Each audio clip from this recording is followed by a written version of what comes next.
Good evening, everybody. Welcome to the council meeting for Monday, May 29th, 2023. Please rise for the playing of the national anthem and a moment of reflection.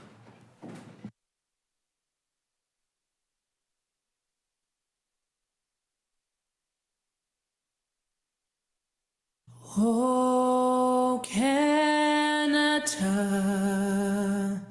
our home and native land, true patriot love in all of us command. Quand on brasse et porte le pays, il s'est porté la croix. Ton histoire est une épopée des plus brillants exploits. God keep our land glorious and free.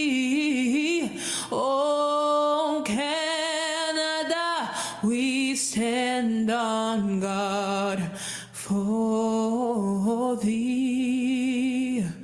Oh, Canada, we stand on guard for thee.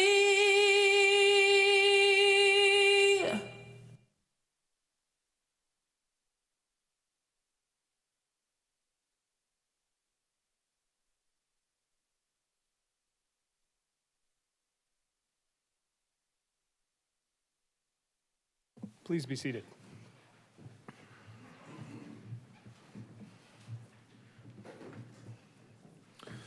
And I'll now call on Councillor McPherson to read the land acknowledgement.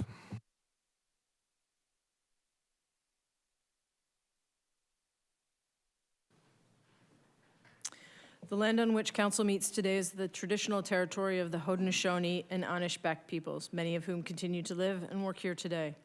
This territory is covered by the Upper Canada Treaties and is within the land protected by the Dish with One Spoon Wampum Agreement. Today, this gathering place is home to many First Nations, Métis, and Inuit peoples. Acknowledging this is a reminder that our great standard of living is directly related to the resources and friendship of Indigenous peoples. Thank you, Councillor McPherson. Mayor's report this evening. First of all, I want to start off by wishing a very happy birthday to St. Catharines MPP Jenny Stevens. It is her birthday today, and I thought I could send her those good greetings from here. And I will let her know that at some point this evening, Councillor Lindell will definitely regale us with embarrassing tales of birthdays long past. Some news. It's been an interesting month. Earlier this month, I, along with Councillor Miller and Councillor McPherson in a cheerleading role, had the opportunity to play in the Folk Arts Newcomers versus Community basketball game, along with members of the NRP and members of the Folk Arts community. Great afternoon of fun and engagement. Many newcomers to our city playing in the game. The newcomer team played a great game with one gentleman throwing down an impressive dunk on their way to a close victory over the team made up of myself, Councillor Miller, and the NRP. Thank you to the Folk Arts Festival for hosting a great event and for letting me know that I am definitely feeling every one of my 43 years when I try to play basketball. I did also want to take a moment just to send a big thanks and a congratulations to the Folk Arts community, all the people involved in planning this year's festival, to the many community cultural groups for hosting great events. I was pleased to attend many of the cultural celebrations over the last couple of weeks. As some of you may have seen, I tried to dance at a couple of them, not intentionally, not because I wanted to. And I will just very quickly thank Phil Christie for making sure that he got video of one of my dance attempts and then proceeded to send it to everybody I know in the city. Special recognition to a couple of councillors. First of all, Councillor Mark Stevens, who let me know he attended 17 of the 18 open houses. Also to Councillor Dodge, who I believe was pretty close, if not bang on with the same number, although there was a little bit of a discussion in the back. And then Councillor Garcia, who went to an enormous number of folk arts open houses, but he and I only managed to cross paths, I think, twice in the entirety of the festival, which is a bit strange given that he was taking pictures of the same things I was taking pictures, just at wildly different times of the day. But I do want to thank everybody who was out to support the Folk Arts Festival, and kudos to Pam Seabrook, Emily Kovacs, everybody over at Folk Arts. They did a wonderful job again this year. The 55th year in a row, the longest running ethnocultural festival in Canada, no matter what Winnipeg says. Earlier this month, I was pleased to host Premier Doug Ford, Minister of Transportation Caroline Mulrooney, Minister of Tourism, Culture and Sport Neil Lumsden, MPP and Associate Minister of Transportation Stan Cho at the St. Catharines Via Station for the provincial government's announcement of increased GO train service between Union Station and Niagara Falls. Starting May 20th, weekday service to Niagara Falls will increase by 2 daily round trips, and weekend service will increase by 1 daily round trip for a total of 21 round trips per week. As part of these enhancements, GO trains will also resume their service in St. Catharines at the St. Catharines Via Station. Thank you to Premier Ford and to his government for this much needed investment. Last week, we celebrated National Public Works Week. This special week in May is used to educate, engage, and inform the public about the essential role public works play in the community's quality of life. Thank you to Daryl Smith, Director of Municipal Works, for his leadership, and to all city staff in Municipal Works. Last week, we also celebrated National EMS Week, a time to thank paramedics, EMTs, and the entire EMS workforce. Thank you for safeguarding the health, safety, and well-being of residents of the Niagara region, and for always being ready to respond when the unexpected happens. This week, we are celebrating National Accessibility Week, a time dedicated to celebrating disability, inclusion, and accessibility in Canada. At the City of St. Catharines, we recognize the diverse needs of our community and strive to provide services and facilities that are accessible for everyone. And as we turn the calendar over to June, first of all, a reminder, we are turning the calendar over to June. This year seems to be flying by. Today, I was pleased to raise the Pride flag here at City Hall in recognition of 2023 Pride Month and in celebration and support of our 2S LGBTQ+ community and allies. As an event such as the Pride celebration is an important time for our city to value and celebrate all members of our diverse society.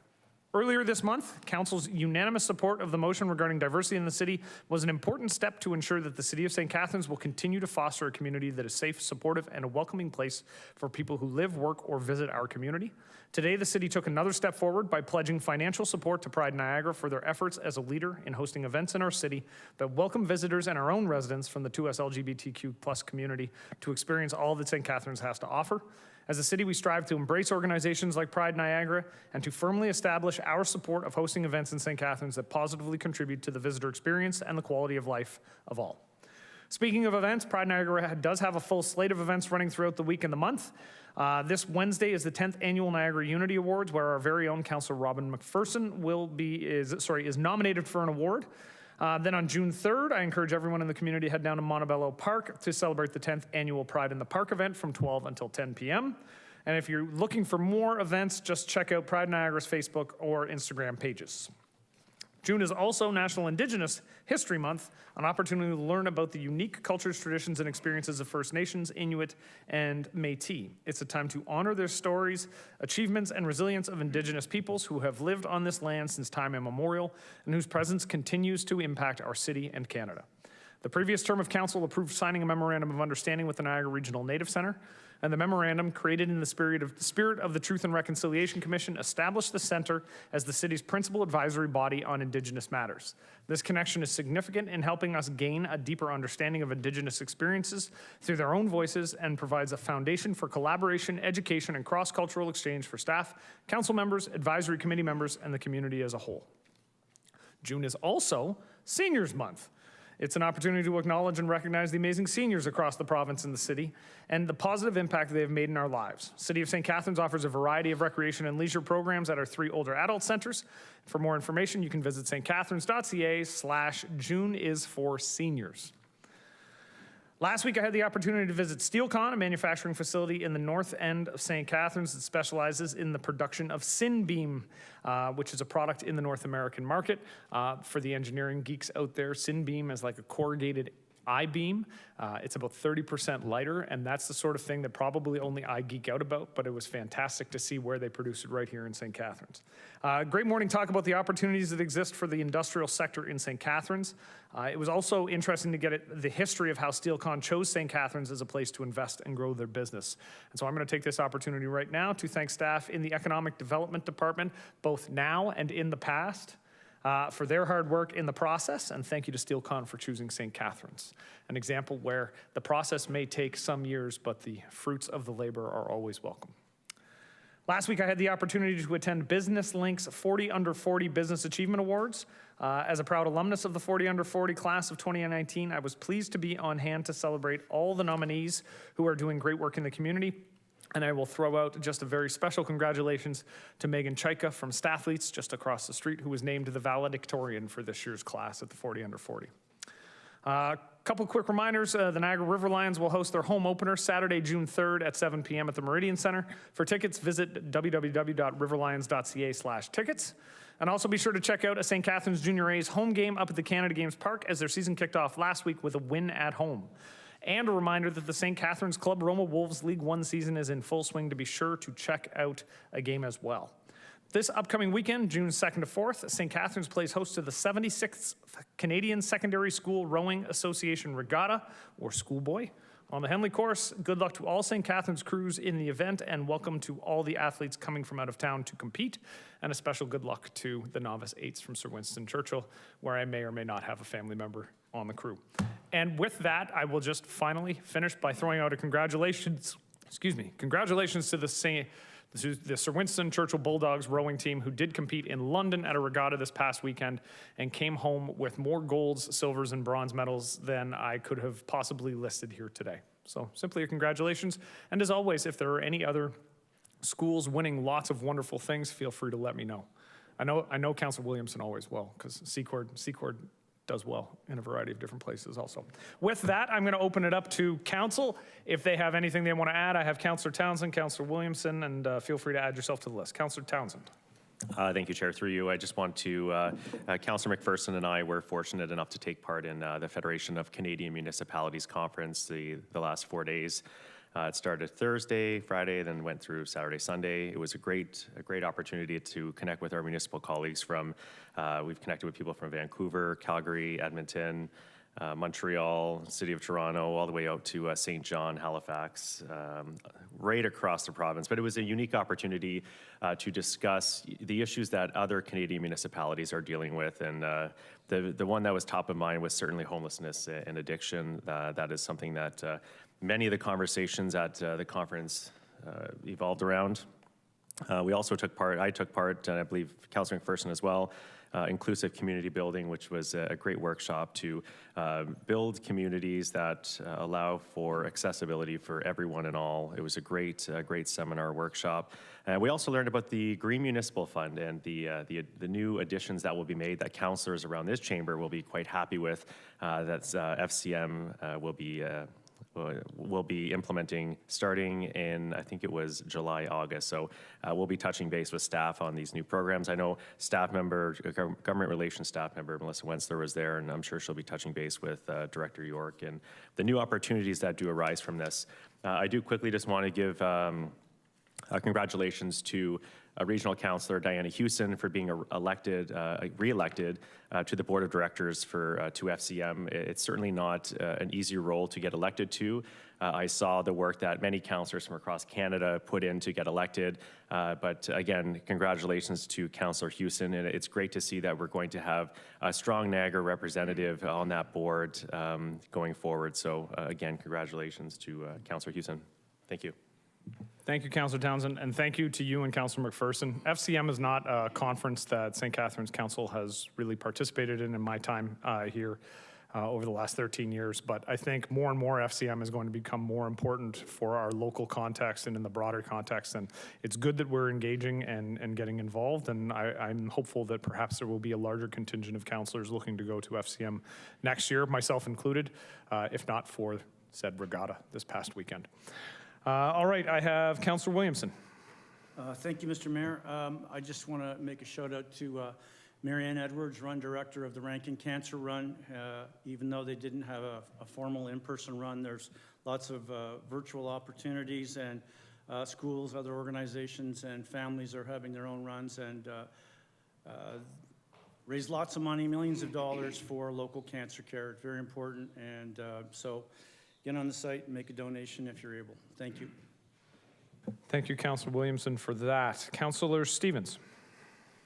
So Sunday was the Grantham Lions guide dog walk for guide dog across Canada, and locally the Grantham Lions Club, with donations through all the participants locally here, raised over $8,600. So that was one of the highest guide dog walks. Good crowd, lots of doggies out there. Everybody had fun. And one other thing that last week, yourself, myself, and the chief administrative officer, we toured the Haywood Generating Station. I thought you would have jumped on that, being your self-imposed geekness there, of how you. Because I mean, it's a marvel down there, and it's really cool to see. And I thought he would have jumped all over that. So Then I would have had to have discussed my intense fear of heights, which several people got to watch, as I looked down the graded stairs 3 stories below and thought I was going to throw up, and then gripped white-knuckled the whole way down and back up. And these two, both of them laughing at me as I'm trying to get up and down the stairs. Thank you, Councilor Stevens. Councilor Lindell. I don't think a fear of heights is anything to laugh at. I'm with you. I want to say thank you to Andrea Michaud and the Canadian women's event that she held with disc golf at Richard Pierpoint Park on Saturday. There were 70 women there from 17 different cities, including 2 ladies from Michigan, some Buffalo ladies, and some Amherst ladies. It was a fabulous event. I want to thank Director Christie and Director York for their help and their staff, but I want to send special thanks to Director Smith and his outstanding staff who made Richard Pierpoint Park look absolutely phenomenal. There's over 1,000 media posts, social media posts, and every single one of them talks about how wonderful the City of St. Catharines staff has been. So I want to thank them, and it was a fabulous event, and thank you everyone for all your help. Thank you, Councilor Lindell. And yes, my kudos again to staff for the exceptional work that they did to make sure we were ready for the event. Councilor Garcia. Thank you, Mr. Mayor. Just wanted to mention, for those of you who haven't read about it yet, that the Port Lucie Supper Market is back in Lakeside Park starting on June, I think it's June 6th. I have to look at my dates. But anyway, it's going to be every Tuesday evening, and there is vendors, plus there is free concerts, and it's just a great time for everybody to come over and have something to eat and enjoy some music. So thank you. Thank you, Councilor. Looking forward to it. Councilor Kushner. Thank you, Mr. Mayor. I had the honor to represent you as a speaker at the funeral for Canadian soldier Cole Zelenko, who was killed in Ukraine. The funeral was held at Club Roma. Cole was officially declared a war hero in Ukraine by President Zelensky, as well as earning the moniker of war hero in Canada. And that was an outstanding tribute to Cole. It was a very emotional send-off for an outstanding young man who died in fighting for what he thought was right. Councilor Kushner, thank you for representing myself and council at the funeral. And again, my sympathies and condolences, I think, on behalf of all of council to the family and the friends of Cole Zelenko. Councilor Ratzlaff. Thank you, Mayor. Through you. This weekend, I had the pleasure of attending the Christian French Child Advocacy Center's Amazing Race Niagara fundraiser. It's a great time. My team came in second. If anyone wants to challenge us next year, you're welcome to. Honestly, though, it was for a fundraiser. I think that was the most fun I've ever had at a fundraiser. And then Fitzgerald Neighbors has their great garage sale happening this Saturday between 8 and 12. So come on out, get some treasures. If you're a garage sale hunter, I don't know. It's always a blast. Thanks. Thank you, Councilor. Councilor Phillips. I got you. Thank you, Mayor. Just want to congratulate the Grantham Optimists who had their opening weekend this weekend. They are truly a remarkable group of people who run that organization. And I was told that this year they have enrolled over 540 kids to play baseball this year, way up over what they've had in the past. They've added teams. They've got one league that's playing under the lights now because they've added teams to play that. So it's great the community's coming back. It's a real community atmosphere when you go to those games because they have 4 diamonds that are all going full tilt with a great concession stand that cost me a lot of money when my grandchildren go.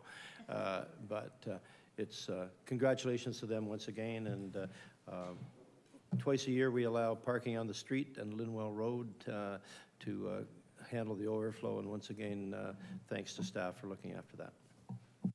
Thank you, Councillor Phillips. Councillor Dodge. Thank you, Mr. Mayor. I just thought I would put a shout out to for another garage sale that's happening. This is the 2nd annual one for the Port Weller dwellers, and same time frame, 8 to 12. Lots of fun, lots of things, goodies to be found. Excellent. That was good. That was a lot of us today. All right. And I know Brianne is frantically typing back there so we can put it all into the mayor's report video that we're going to post online. All right, so we move on to item number 2, the adoption of the agenda, and I will look to the clerk. So there's one item of additional correspondence that has been placed in Council Sugar Sink folder, and that's correspondence from the Niagara Region regarding the 2023 property tax policy ratio and rates. And then there's one request for an amendment to the agenda. Councillor Miller has advised that he would like to request that Council waive the rules to consider a motion not appearing on the agenda regarding calling upon the province to update the Ontario Building Code.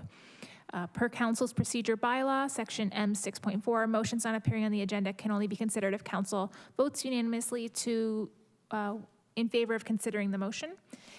If the motion to suspend the rules passes, then Council would consider this matter under the motion section of the agenda.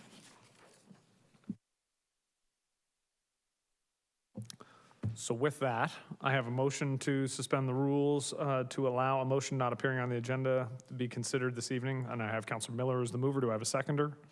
Councillor Townsend. All those in favor? Opposed? That's carried unanimously. Wonderful. So now then, did you mention Sugar Sink? Okay. Can I have a motion to adopt the agenda as amended? Councillor Miller, Councillor Phillips, all those in favor? Opposed? Carried. Adoption of the minutes. The council adopt the minutes of the regular council held on May 15th, 2023. Mover and seconder, Councillor Lindell, Councillor Harris, all those in favor? Opposed? And that's carried. Are there any declarations of pecuniary interest? All right, seeing none, if one does arise during the meeting, councilors are reminded to let me know and also are required to submit written statements of declarations via the online form. Moving on to item number 5. Motion to move consent reports. The following item has been requested to be pulled from consent. Councillor Stevens has requested that item 6.3, sub-item 8, correspondence from Gillian's Place, Gillian's Place expansion and waiving fees related to renovation and expansion be referred to the June 12th meeting. Councillor Stevens will be providing a notice of motion about this item later this evening. Councillor Ratzlaff is moving consent report item 6.1, Ontario Street Corridor Secondary Plan in terms of reference for Neighbourhood Advisory Committee. And Councillor Townsend is moving correspondence sub-item 11, Memorandum from the Community Strategy and Policy Coordinator regarding community consultation Cul-de-Sac naturalization. So, councillors, are you looking to speak to your motions at this time? No? Okay, so Councillor Ratzlaff. Can I just also add 6.2, move that to discussion? 6.2, which would be Planning and Building the Planning and Services. Building Services proposed provincial planning policy instrument. All right, so we will be moving then 6.1, 6.2, 6.3 sub-item 8, which will be referred, and 6.3 sub-item 11, which will be spoken to at the appropriate time. So we have a motion that, well, I need a mover that council approve the consent agenda, save and accept those items brought forward for discussion. and then that we refer 6.3 sub-item 8 to the June 12th meeting. Can I get a mover? Councilor Harris. All those in favor? Opposed? That's carried. Good. Clerk, what's left of the consent agenda? The remaining item is item 6.3, legal and clerk services, council correspondence, save and accept sub-item 8 and 11. And I will look to you to call the roll. Councilor Harris, Yes.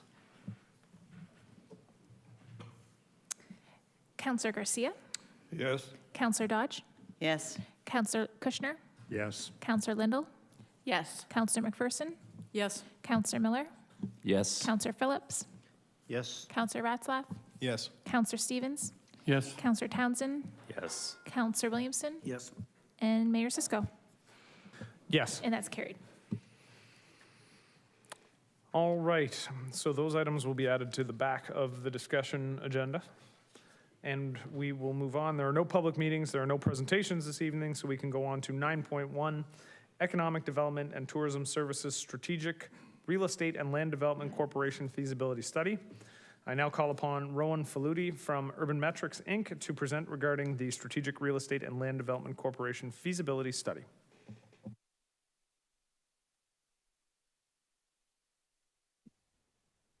Great. Thank you, your worship and members of council. I'm just going to share my screen, make sure that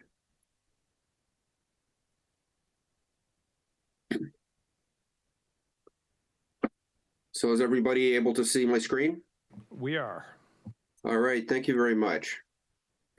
So the first question that we answered as part of our study with regards to looking at a municipal development entity for the city is, what is a municipal development corporation? So in Ontario, a municipal development corporation is a subsidiary corporation created under the Municipal Act. It allows a municipal entity to undertake various aspects of development. So, for example, acquiring, disposing of land, entertaining potential partnerships, looking at strategies for surplus municipal lands. So before a municipal development corporation can be created, the Municipal Act requires that a business case be prepared and that a public engagement be undertaken in order to create the subsidiary. So what are the benefits of a municipal development corporation? So for a municipality like St. Catharines, it creates an opportunity to use surplus sites to facilitate new housing and affordable housing. It's an opportunity to generate revenues from sites that may have no property tax generation at the current time.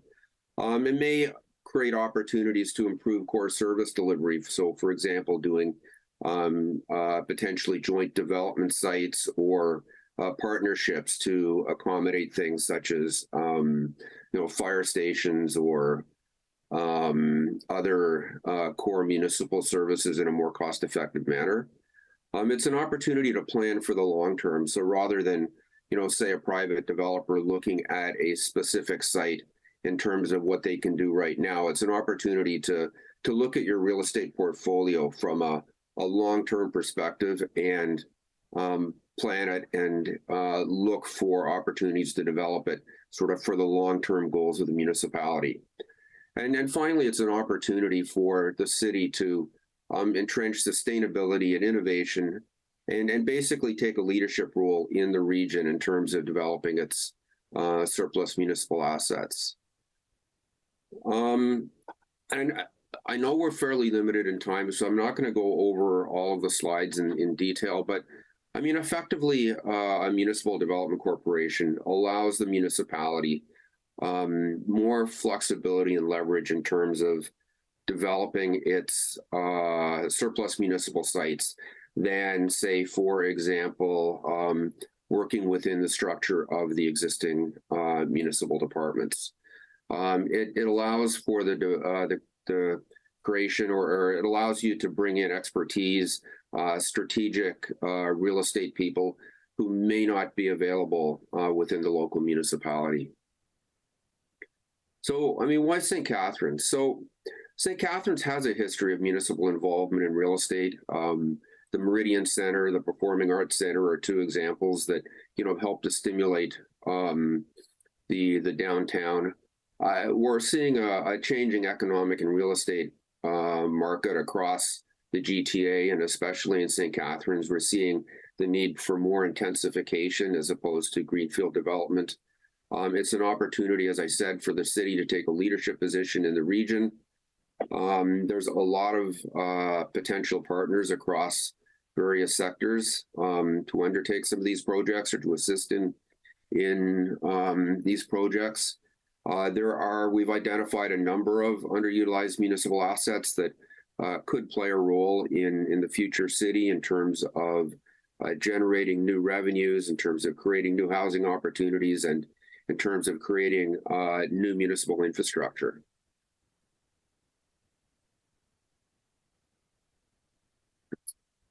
We've talked about this already, but again, it's an opportunity to for the city to, you know, generate additional revenues, to create public realm and infrastructure improvements, to be very creative in terms of its real estate response, in particular creating market housing and non-market housing and affordable housing opportunities that are much needed in the city.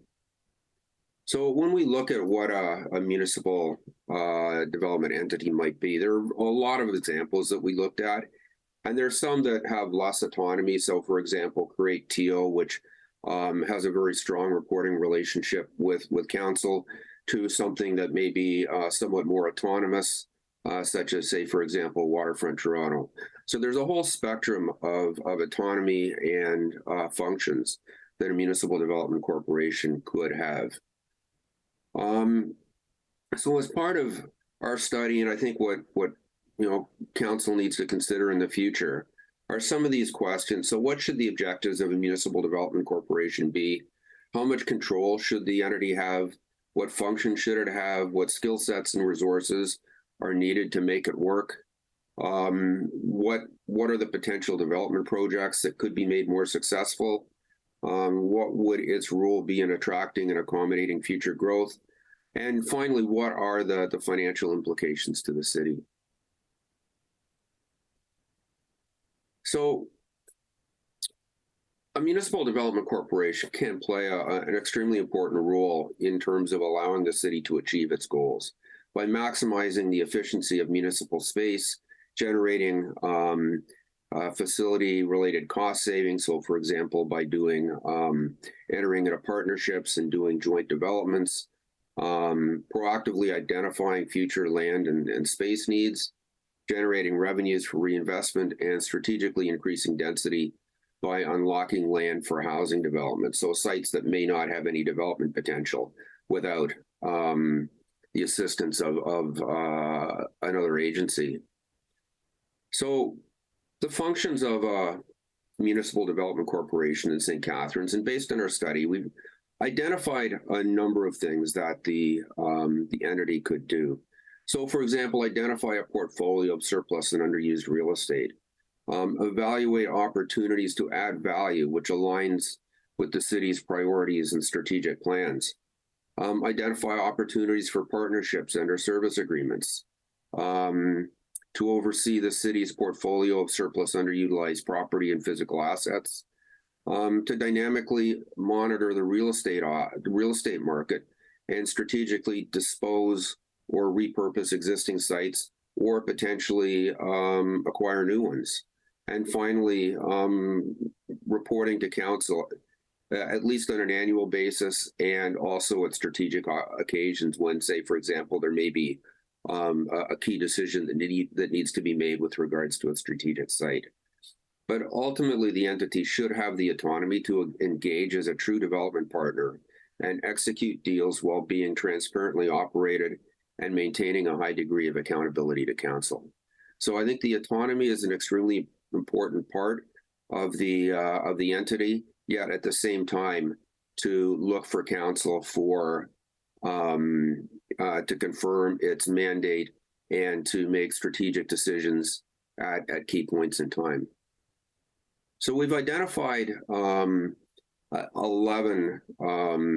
development opportunities. Some of these are vacant sites, some of them already have current tenants, and any development opportunity would need to take into consideration the existing tenants on the site and to ensure that they continue to be accommodated in some way or another.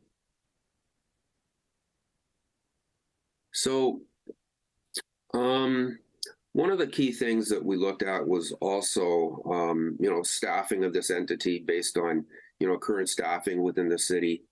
And there's absolutely no question that there needs to be staffing, or there needs to be additional staffing and functions core to real estate. It requires a leadership team with skills in envisioning real estate solutions, project management, urban planning and design, and real estate finance and law. And some of these expertise are available within the city right now, but I think there's still a need for additional staff to be able to do what you need to do. I don't think that there's sufficient staff within the city right now to cover all these functions. And also, if there's an opportunity for specialized and project-specific expertise, say, for example, site remediation, that can be engaged through outside consultants. So the structure of the facility would look like, at the head of it would be a board of directors, including council members, senior staff, and industry leaders. There'd be an executive management team overseeing operations and board direction, and then there'd be staff with specific skill sets and outside expertise as required. And the board would ultimately be created by council, would be required to report by council, and budget decisions would ultimately be made by council in order to facilitate the Municipal Development Corporation. And looking at previous municipal development corporations in other municipalities, we anticipate that the annual budget for the Municipal Development Corporation will be in the neighborhood of around $400,000 to $900,000, but ultimately it would be funded through potential real estate dispositions, sales, and development opportunities. So just to recap, a Municipal Development Corporation is a subsidiary corporation permitted by the Municipal Act. It provides a vehicle for municipalities to leverage surplus or underutilized real estate assets to achieve strategic and financial benefits. St. Catharines has a number of strategic underutilized parcels and a history of municipal involvement in transformative real estate projects. And ultimately, it will require council's commitment in terms of staff and financial resources. So with that, I will open up the floor to any questions that council may have. Thank you for the presentation, Councillor Townsend. Thank you, Mr. Mayor. Through you, I'm very, very excited to have this before us today. Seeing what the City of Toronto has done with Create TO, what Oakville has done, and speaking with colleagues from Calgary and Edmonton at FCM this week about their development corporations, it's exciting to see the opportunity. So my question here is, if can you touch on, and I'm not sure if you can, the success that has been the Create the Toronto program, the Calgary, Edmonton programs? Are you able to just kind of give maybe some councillors an understanding as to why we would do something like this and maybe how it's benefited those other municipalities? Yeah, no, absolutely. I mean, Create TO is a good example. It's recently taken on a function of almost an affordable housing provider as well, too. So it really manages a massive number of properties on behalf of the City of Toronto. It's doing a lot of transformative projects in terms of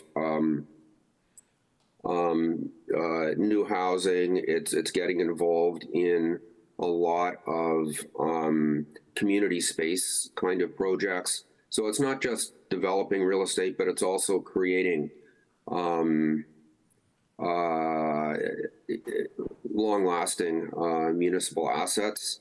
The Calgary example is one where they took an existing neighborhood and invested heavily into regenerating a community or a neighborhood that was in decline. And the same with Edmonton as well too. I mean, they took on a very significant neighborhood and have helped to transform it through continued investment, through attracting development. So these kind of facilities do play a very significant role in in future development of these municipalities. Thank you for that. And my last question through the chair is, I think one of the exciting things, and I'm sure you can confirm, is that these ideas and these planning and development decisions are, I guess, inspired by what public opinion is. So if you look at Create TO, the public have an opportunity to come forward to suggest what they think would be the best idea or building. Is that correct? Is that the question to me? Yeah, it's the question to you. Sorry. Just sorry. That it's the public that basically drive the decision making, not necessarily elected officials.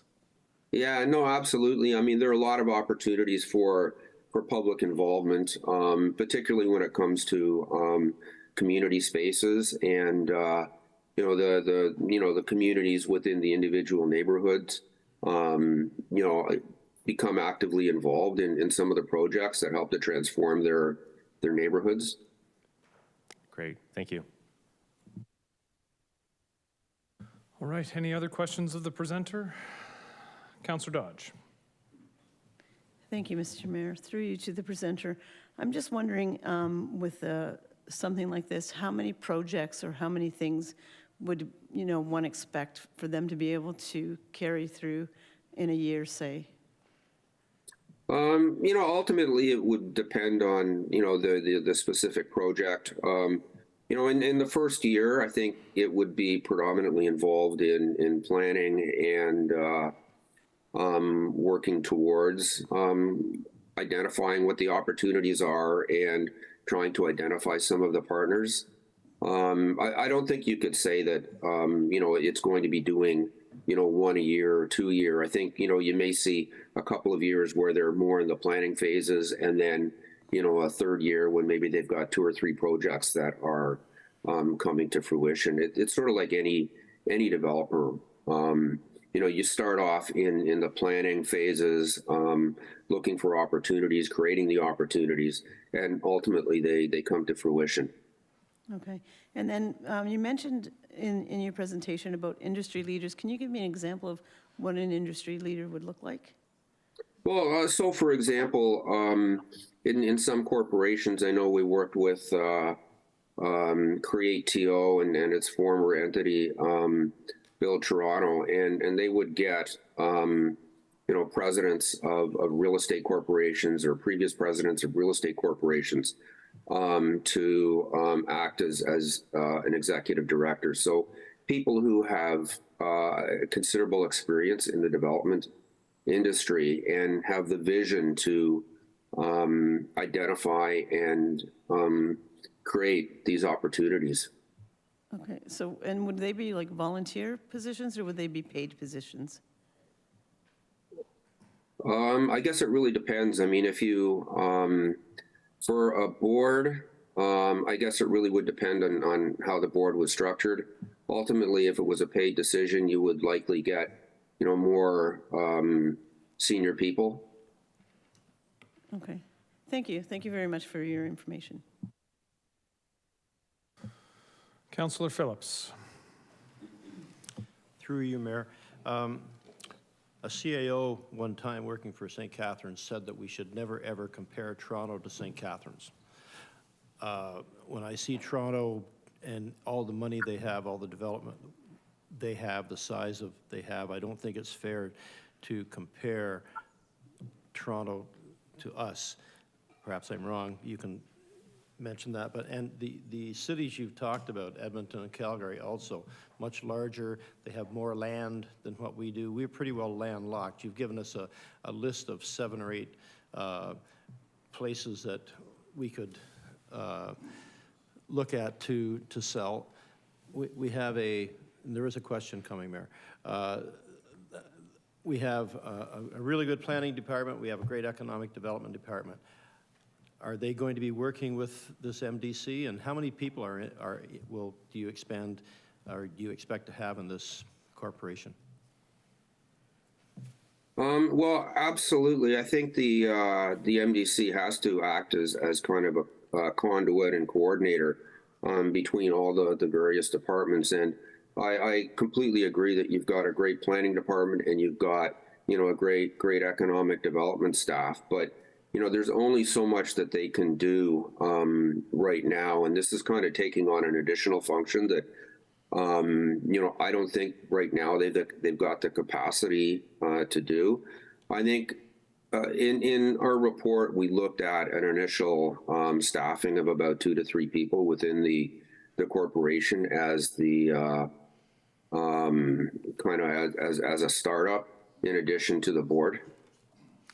But as I said, I think,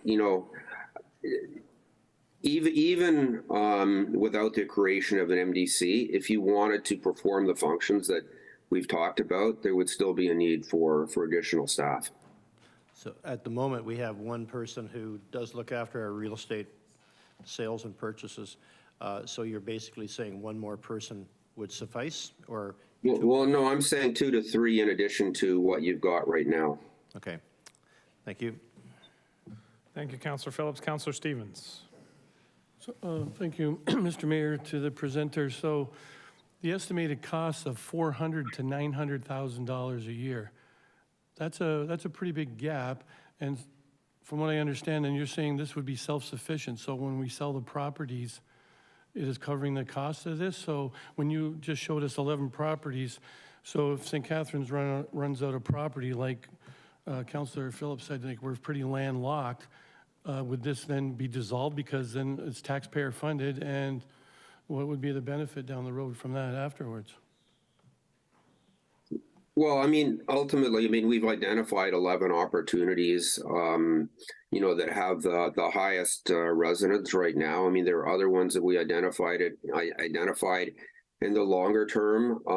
There may be other opportunities that come around. When we did a similar study for Burlington, for example, they identified a number of potential surplus school sites that, could be taken on by a development corporation, for example, so that, what we've identified now is really only, the beginnings of the corporation.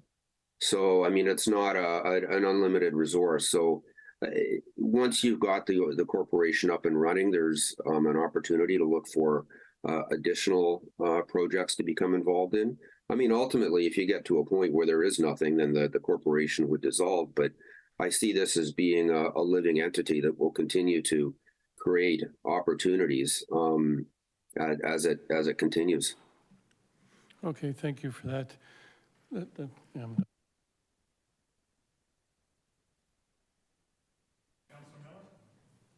Councillor Miller? Point of order, Mr. Mayor, just for clarification. Can I just, for a point of order? If it's a point of order, you're objecting to something that's been said. Yes, I am. Okay, can we turn on Councillor Townsend's mic and then we'll go to Councillor Miller? Yes. Councillor Townsend? Thank you, Chair. Just to clarify, there has been this idea that we're essentially selling off properties, but that's not necessarily the case on this. I just want to put that out there, that there's opportunities for partnerships as well within this. So I just want that to clarify that to councillors. We're not selling off all city assets. Thank you. Okay. Can we turn on Councillor Miller? Wonderful. Thank you. Yeah, through you, the Mayor, to the presenter.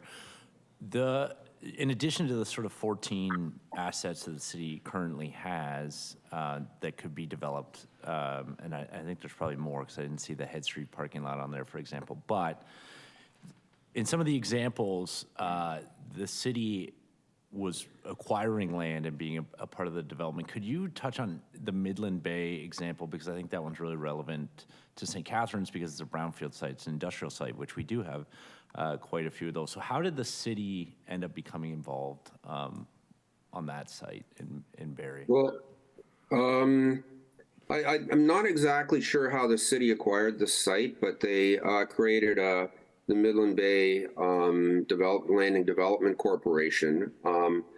They put out an RFP for a development partner, and ultimately they did receive. They did enter into negotiations with the original development partner. Unfortunately, through the due diligence process, the development partner pulled out. So, but they went through the process of an RFP. They did secure a development partner, and unfortunately, I think, you know, it may have to do with you know, the current economics, because as I understand it, they decided not to go ahead with the deal in January, which is kind of like when interest rates and a lot of things started, you know, to affect the real estate market.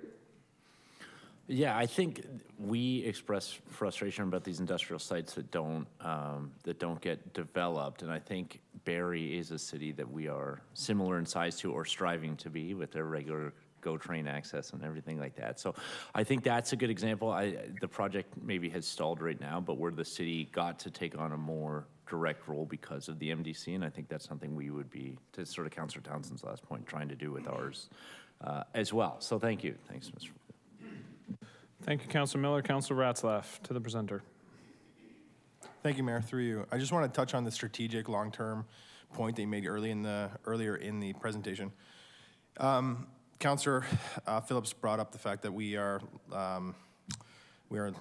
can't expand. We have a hard urban boundary. And can you speak to why that actually makes it more important to think strategically about our assets as we move into the future, right? Like, I think that we have to think about where we're going to put city facilities. We're going to have to think about how we grow as a municipality, and how does thinking strategic about our assets help in our situation where we are landlocked? Yeah, no, absolutely. I think, you know, that's an extremely important, you know, part of the consideration for a municipal development corporation. You don't have a lot of greenfield land available. Any new municipal facilities, say a works yard or, you know, a fire training station, for example, has to occur within the existing urban fabric, and being able to find sites that are appropriate and can be acquired in a cost-effective manner, I think, is going to be an extremely important part of, you know, the city's operations going forward. Thank you. And then one other point, just about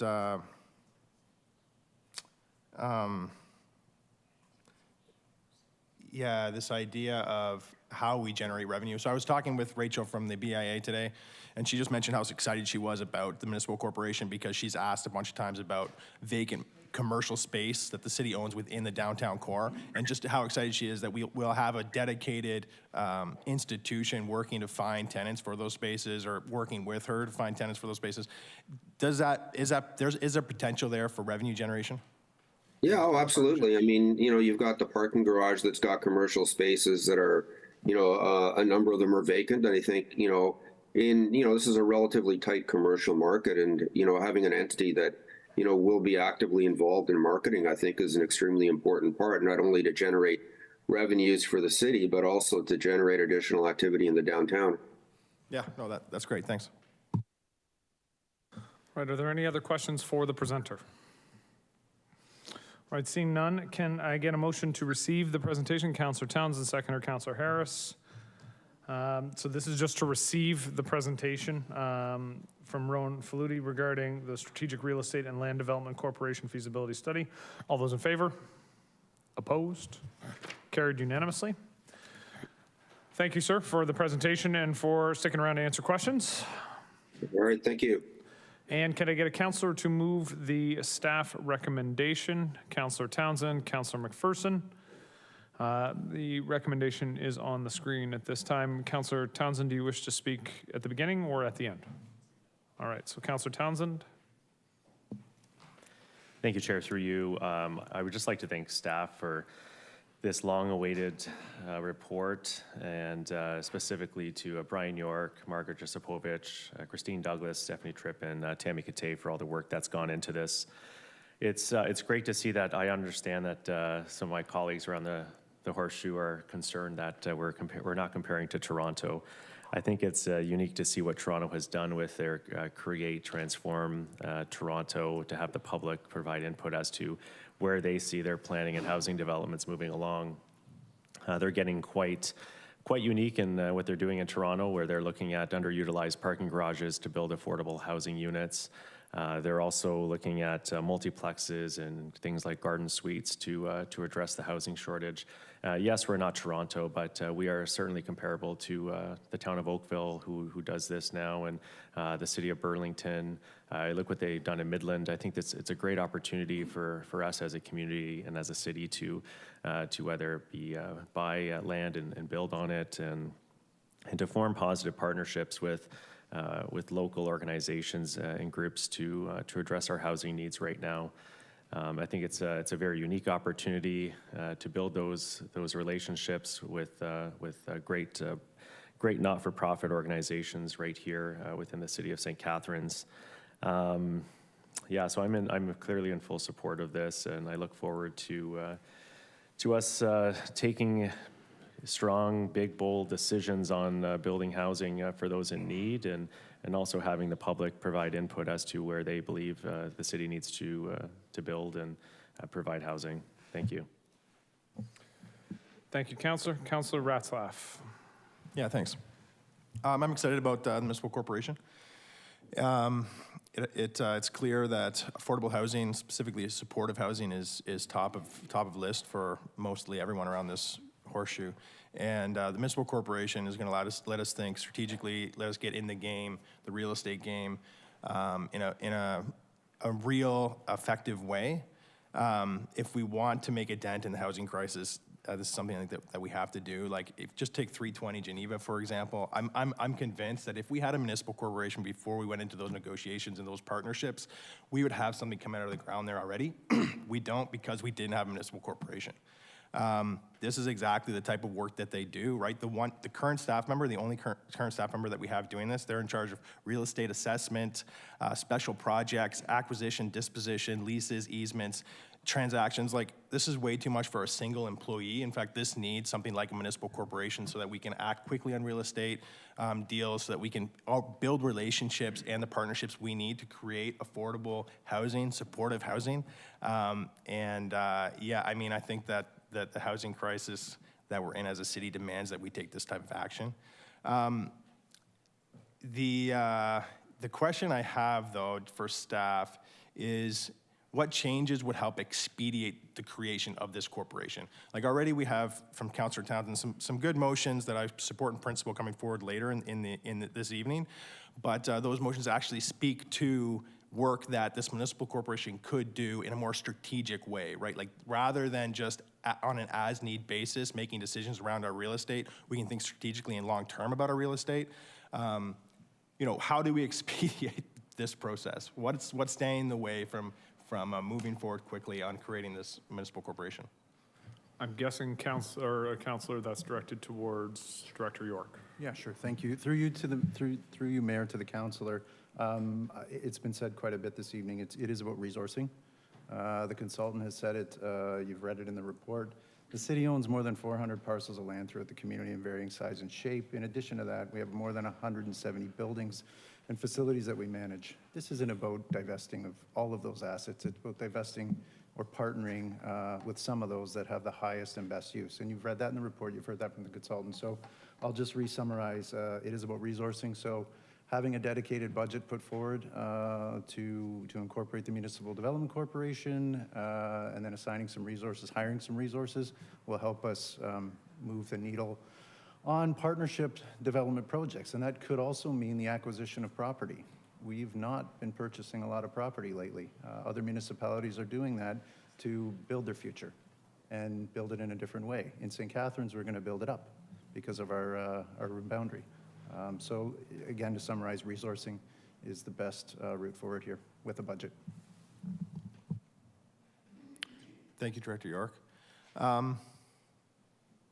Yeah, I mean, I don't have much else to say. It's just that I'm excited for the municipal corporation, the potential it holds to unlocking some of our the potential in our assets, our real estate assets, and also expediting the creation of affordable housing.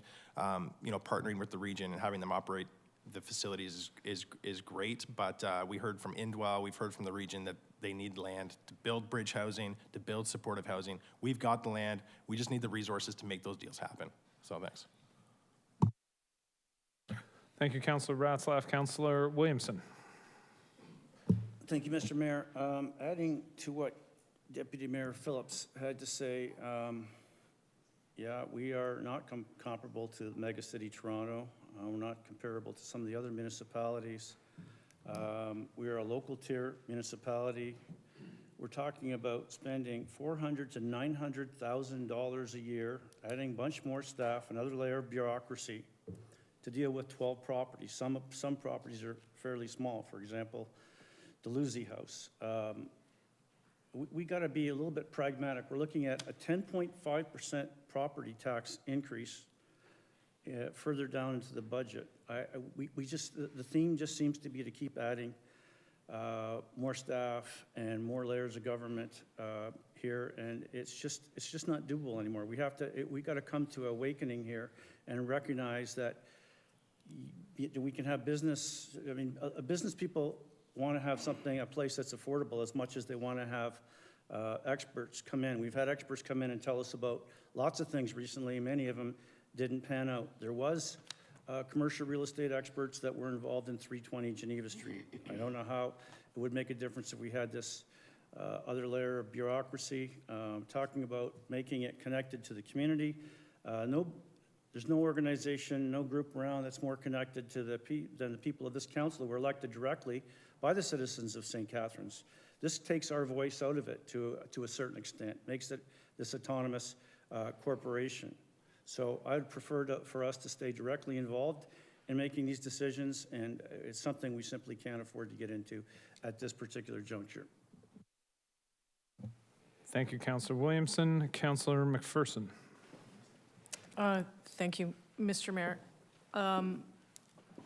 As Councillor Townsend had mentioned earlier, being at FCM, the one thing that we heard repeatedly, practically in every session, at least the ones I attended, it was the homeless affordability crisis. It was as well as the concern about fiscal sustainability and fiscal responsibility, and that municipalities have a very difficult time when it comes to raising funds and additional dollars. The Municipal Development Corporation also, I think it provides the opportunity, and I'm very excited about it as well. It provides us the opportunity to directly get involved with the affordability crisis. This isn't, there will be governmental changes coming down the line. This is an opportunity for us to establish a corporation that can actually manage, direct, and purchase property. We have many, many facilities. I believe, Director York, how many properties do we have? What's that again? Do we own? 400 parcels, about 170 facilities built. Okay. So along the line, we have an opportunity to work with the development community as a partner through the Development Corporation to look at our existing facilities and say, how do we partner with you? How do we develop this together? We have an opportunity to create homes for people. We've heard over and over and over again that the private sector is not interested or not able to build homes, affordable units for people. This is our opportunity to get involved and actually do something about it. I don't adhere to the idea of we're not Toronto, we're not whatever. Lots of places weren't what they are today decades ago either. We have an opportunity to take the lead, be innovative, be part of something that will help the residents of St. Catharines. I just hope that this passes because it's important. Thank you, Councillor McPherson. Councillor Kushner. Thank you, Mr. Mayor. The The impression we get is listening to the consultant and some of our colleagues is that the Development Corporation is the panacea to all our problems. I strongly disagree with that. I'm not in favor of creating another bureaucracy. We have a core staff, and we've heard from councillors indicating our opinion of staff that planning, business development, and so on are excellent. I agree with that, and I have confidence that they can do the job properly. The consultant indicated that they can bring in expertise if you have a development corporation. Well, we can do the same, and we've done the same in the past. And also that the local real estate people don't necessarily have the expertise that we might need. I disagree with that. We've got a very strong real estate association. We have strong commercial agents who deal out of Toronto, who know the market in Ontario. So I don't buy that we have to have a private corporation to increase the expertise in real estate. This, in a way, reminds me of when we had a private group running the St. Catharines Hydro, and the argument was that they would be hands-off, that they would have a lot of expertise that we don't have otherwise unless we had private sector directors. Well, guess what? We brought that function into City Hall, and now the cost of running St. Catharines Hydro is $240,000, and before it was much better. And I think now it's more responsive to council than otherwise it would have been. So talking about being innovative, we have to be careful. We can't jump on every bandwagon that comes along. We did that with the highly technical washroom we had, and that hasn't been a raging success for the amount of money we spent. So we do have to be more careful, and we have to keep it in-house because this way we control our destiny. Of course, they'll make recommendations, but this way we know our staff, their obligation is to us, and our obligation is to the people of St. Catharines, and to spend their money wisely. Thank you. Thank you, Councillor Kushner. Councillor Stevens. Thank you, Mr. Mayor. Well, in principle, I agree with the basis for this, but have an estimate of $400,000 to $900,000 as a start. That's $500,000. There, you know, I mean, I know it's when you're starting up an upstart, there's, you don't know, but that's a pretty broad area, if you ask me. And my problem is, and we said with what 400 properties in our city and the way that our boundaries are, this isn't probably something that we are going to need perpetuity down the road. Like once everything's done, or management, or I just, and then once things are created by government, this is my biggest problem. They never go away. They get bigger all the time. Like on the one page here, it shows the board of directors, and then an executive management team, and then staff. Like there's that middle management stuff all the time that we find in other government-run facilities like hospitals and everything else, where that middle management is where our biggest costs are going, and there's no payback from that. And something like this, if it just keeps growing and growing, it's going to cost more, and the properties they manage, whatever, I can't see it being self-supported, and it might end up costing the taxpayers money down the road. And that's my big issue with it. I think it's a great idea in theory, but if it's going to cost taxpayers money, then I can't see it being a benefit to us. Councillor Garcia. Thank you, Mr. Mayor, and thank you, through you, to Director York and his staff for that detailed report. I have to agree with some of the comments that some of my colleagues have made, and that is that we have always addressed property managers via our property manager, and I think that has worked well. And in all the discussion so far, we haven't mentioned a key point, which is we're talking about what we're going to do with housing, without mentioning that housing is a responsibility of the upper tier government, not our responsibility. Of course, we're all for affordable housing and we do whatever we can, but we can't be taking on the responsibility of the region when we can hardly do what we need to do in our responsibility. I don't feel that we're in the real estate business, and we only have, as such, and we only have 11 properties identified. That is not a lot. As someone else said, if we find that we need outside expertise, we can certainly hire that for a lot less than $500,000. If we need a second staff person, that still wouldn't cost anywhere near that. And as somebody had also said, we're creating another layer of bureaucracy, and I'm concerned about diluting council's authority and responsibility even further, because what's going to happen, and this is what we saw in the first presentation we got, is that this municipal corporation needs to have autonomy, and therefore they'll be making recommendations and decisions without us having the input that we were elected to have and the authority that we were elected to have. So having said that, I can tell you, I can share that this first came up in the Surplus Lands Task Force that I was a member of. I voted against it then for the same reasons. I voted against it when it first came to council, and I will certainly vote against it today. Thank you. Councillor Dodge. Thank you, Mr. Mayor. I just want to say thank you for the information, and Director York for talking to me this afternoon and saying that I could reach out to you again.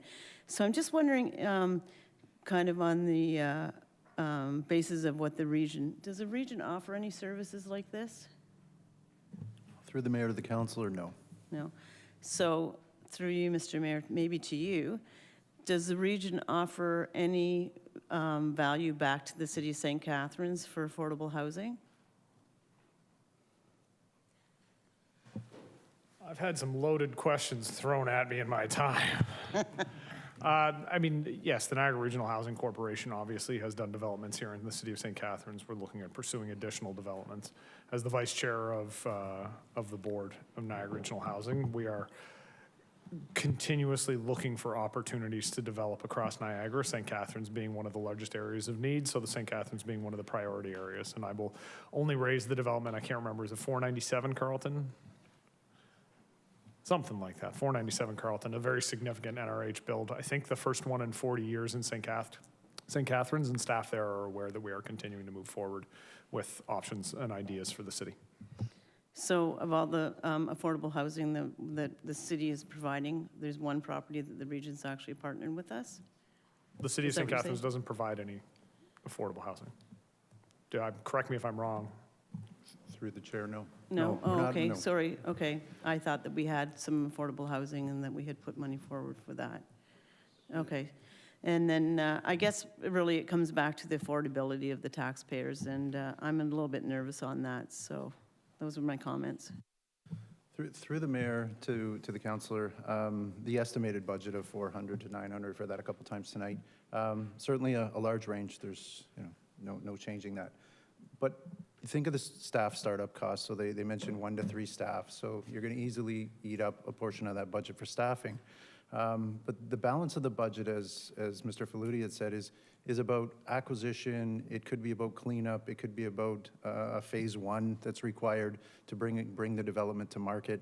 It's really dependent on which properties this council would choose to surplus for the corporation to take to market to determine if there's interest. And what the presenter had outlined is those are the highest and best use that they've identified. There's probably another half a dozen or dozen more that fit within that realm that are future focused, but today those were the highest and best use for housing and or other types of partnerships or outright divestiture. And in terms of where has the region, so certainly the region's had standalone builds in our community, but they've also partnered on doors with the development community. So 111 Church Street, they funded a few doors in that building, and staff played a role in making that a priority.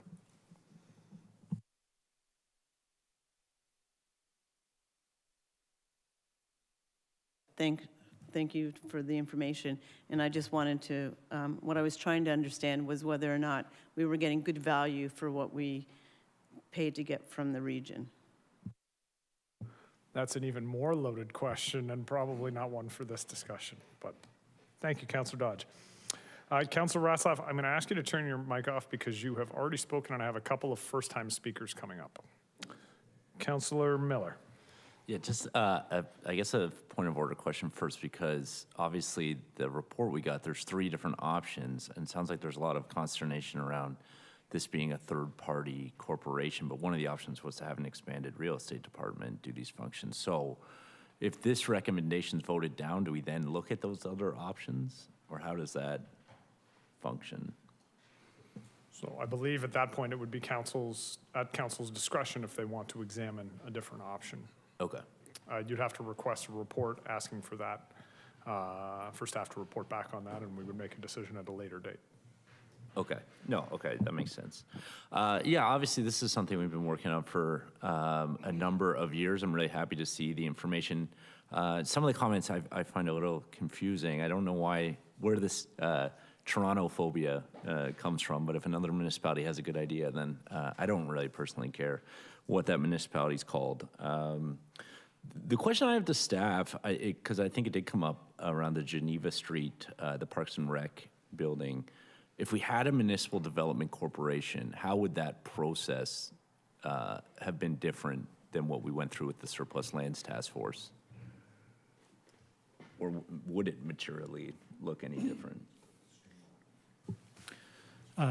Through you, Mr. Mayor, to the councillor, I think I wouldn't necessarily say it's the corporation, it's more the resourcing. So, you know, the challenge we run into when we deal with these types of projects is it's sort of corner of desk for a lot of staff, and what happens is we get focused on our day-to-day without the dedicated resources to put it forward. Sometimes the projects take a lot longer than what we would want them to do.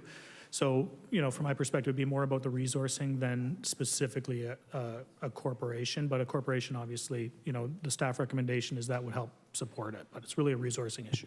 Okay, because I think that is a good example of something we struggled a bit and took a lot of time with trying to do this with the resources we have. I think everyone in here knows that we are, in fact, in the real estate business, as Mr. York pointed out, with our sheer number of properties that we manage. Of real estate, and to have one person doing that, and then to be constantly looking for other people to sub in or having to resource out to consultants, has, in my opinion, hasn't been a winning formula. We have a number of sites that we own that we could be adding housing to or adding commercial spaces to, let alone just other sites. I mean, I can think of Queenston Street alone, the sheer number of vacant private lots that people get frustrated about that would like to see development happen. Delta Bingo maybe would be an example of a site that's brought up a lot, or surface level parking lots. So we're not just talking about 14 sites, we're talking about being more strategic in the whole city. And I don't think we can say, you know, we do all we can on affordable housing if we don't do this. This is in front of us tonight to vote on to have a bigger say in affordable housing. We blame the region a lot, and we pass the buck, and sometimes rightly so, to the other levels of government. But this is our opportunity to do something. So I just don't understand why we would not. It's proven successful elsewhere. We are not having success trying to do this on our own currently in terms of providing affordable housing, social housing, transitional housing. So I think, you know, I don't think we can say anymore that we're doing what we can on the affordable housing crisis if we don't do this. And that, for the last 5 years, for me, has been the number one issue I hear about from those residents that we are responsible to. All levels of housing, entry level, mid-level, you know, shelter spaces, all these things. So, you know, either we're saying we're not going to address the biggest crisis that the city is facing and vote no on this, or we're actually going to do something about it, like we've been saying around this council for at least 5 years, and probably for more like 40 years. So the time to get involved is now, and it's time to stop washing our hands of responsibility. Thank you. Thank you, Councillor Miller. Councillor Harris. Can we turn Councillor Harris's mic back on? Thank you. There we go. Through you, Mr. Mayor, to the Director of Economic Development. The amount, 400,000 to 900,000, that's the initial cost. Is there at some point you perceive that it will be a self-funding organization? Through the mayor to the councillor, the report also identifies the opportunity to be self-funded through the sale of property, but it also identified that the similar corps that were created, the examples in the report that did have an ongoing operating budget as part of the overall municipal budget. Okay, through you, Mr. Mayor, to the Director of Economic Development, do you perceive that it could become a self-funding organization? Through the mayor to the councillor, certainly it could, from the sale of property, a percentage of revenue earned goes back to operating. Perfect. Through you, Mr. Mayor, to the Director of Economic Development, how are we going to, I guess, judge if it's successful? Will it be coming back to council regularly? Through the mayor to the councillor, be similar to transit, to hydro, to the PAC board annual presentations, or whatever council wishes, quarterly presentations, updates to council, and then the approval of an operating budget. And through you, Mr. Mayor, to the Director, so there would be also an opportunity. When I think of St. Catharines Hydro, I think of how perhaps it wasn't run particularly well, and council made the decision to change the management and the board composition. That would be an opportunity that could present itself with this organization. Through the mayor to the councillor, it's always the purview of council to make change. Okay. The other thing I wanted to mention is there's a lot of talk about affordable housing. We're not going to be in the business to actually build affordable housing. This organization would allow us the opportunity to facilitate affordable housing through partnerships, strategic partnerships, correct? Through the mayor to the councillor, correct. Okay, perfect. That's it. Thank you, Councillor Harris. Can I ask Councillors Dodge and Ratzlaff to turn off their mics so I can get to Councillor Lindell, who has not spoken yet? Councillor Lindell. Thank you, Mr. Mayor. Through you to the director, I'm just wanting to add on to Councillor Harris's question. If we do this, is there a guarantee that this will be 100% affordable housing? Through the mayor to the councillor, no.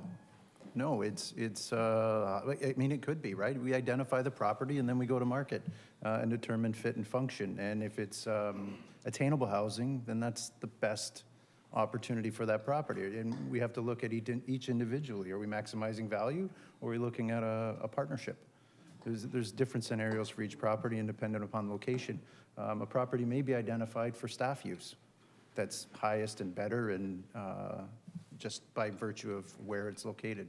It could be another yard for the works department. The corporation would have responsibility to look at all options. And as the presenter identified, that a member of council, the mayor, CAO, there would be participation by council on that. And it's council's decision to surplus property. So if the corporation came to council and said, here are the 5 that we want to start with, that's the 5 we begin with, or 1. Okay, thank you. You're welcome. Thank you, Councillor Lindell. Anybody who has not spoken who wishes to speak? All right, seeing none. I will look to the clerk to call the roll in just a moment. Very briefly, I want to make sure we are all clear. If we vote yes on this evening, we are not voting to actually create the Municipal Development Corporation. We are approving in principle to create the Municipal Development Corporation, and staff would come back with an implementation strategy. So I think it's important for everybody around the horseshoe to understand this is not the final vote, okay? So if you are voting yes this evening, this is not the final vote. And if you are voting no this evening, but it passes, this is not the final vote. And I think the implementation strategy is very important for council to see. And I think the cost of this corporation, if it does come into existence, would also likely be dependent on what that implementation strategy looks like. So the implementation strategy is going to dictate the overall costs. The comment, just a few things that I wanted to address. The comment was made, we don't want to be costing the taxpayer money. I think we all agree that we don't want to cost the taxpayers money unnecessarily. But I think it's important to recognize that properties laying vacant and not being used are costing taxpayers money. That is a lost cost. It's a lost opportunity cost. There's value locked up in those properties, and some of them are not performing functions useful or suitable to what the corporation requires at this point. The point was made, there's one staff member I appreciate Mr. Oakes saying, you know, these are resourcing issues and a municipal development corporation can address those resourcing issues. I'll give credit, I believe it was either Councillor Townsend or Councillor Ratzlaff who made the point how much the one staff member actually has to do.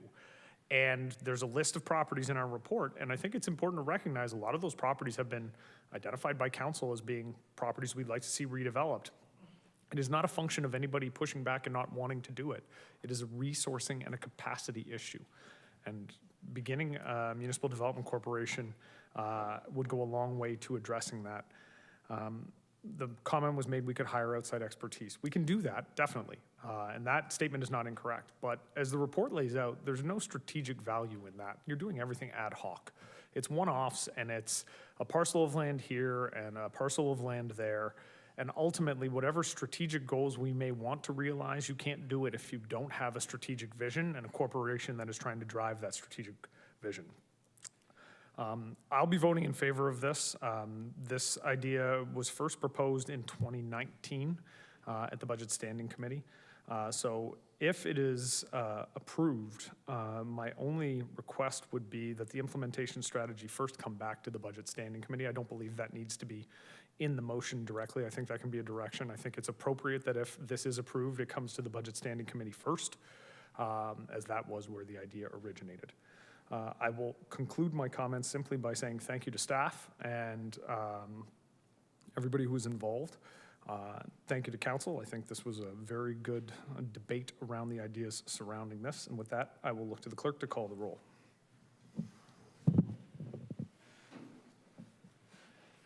Councillor Townsend.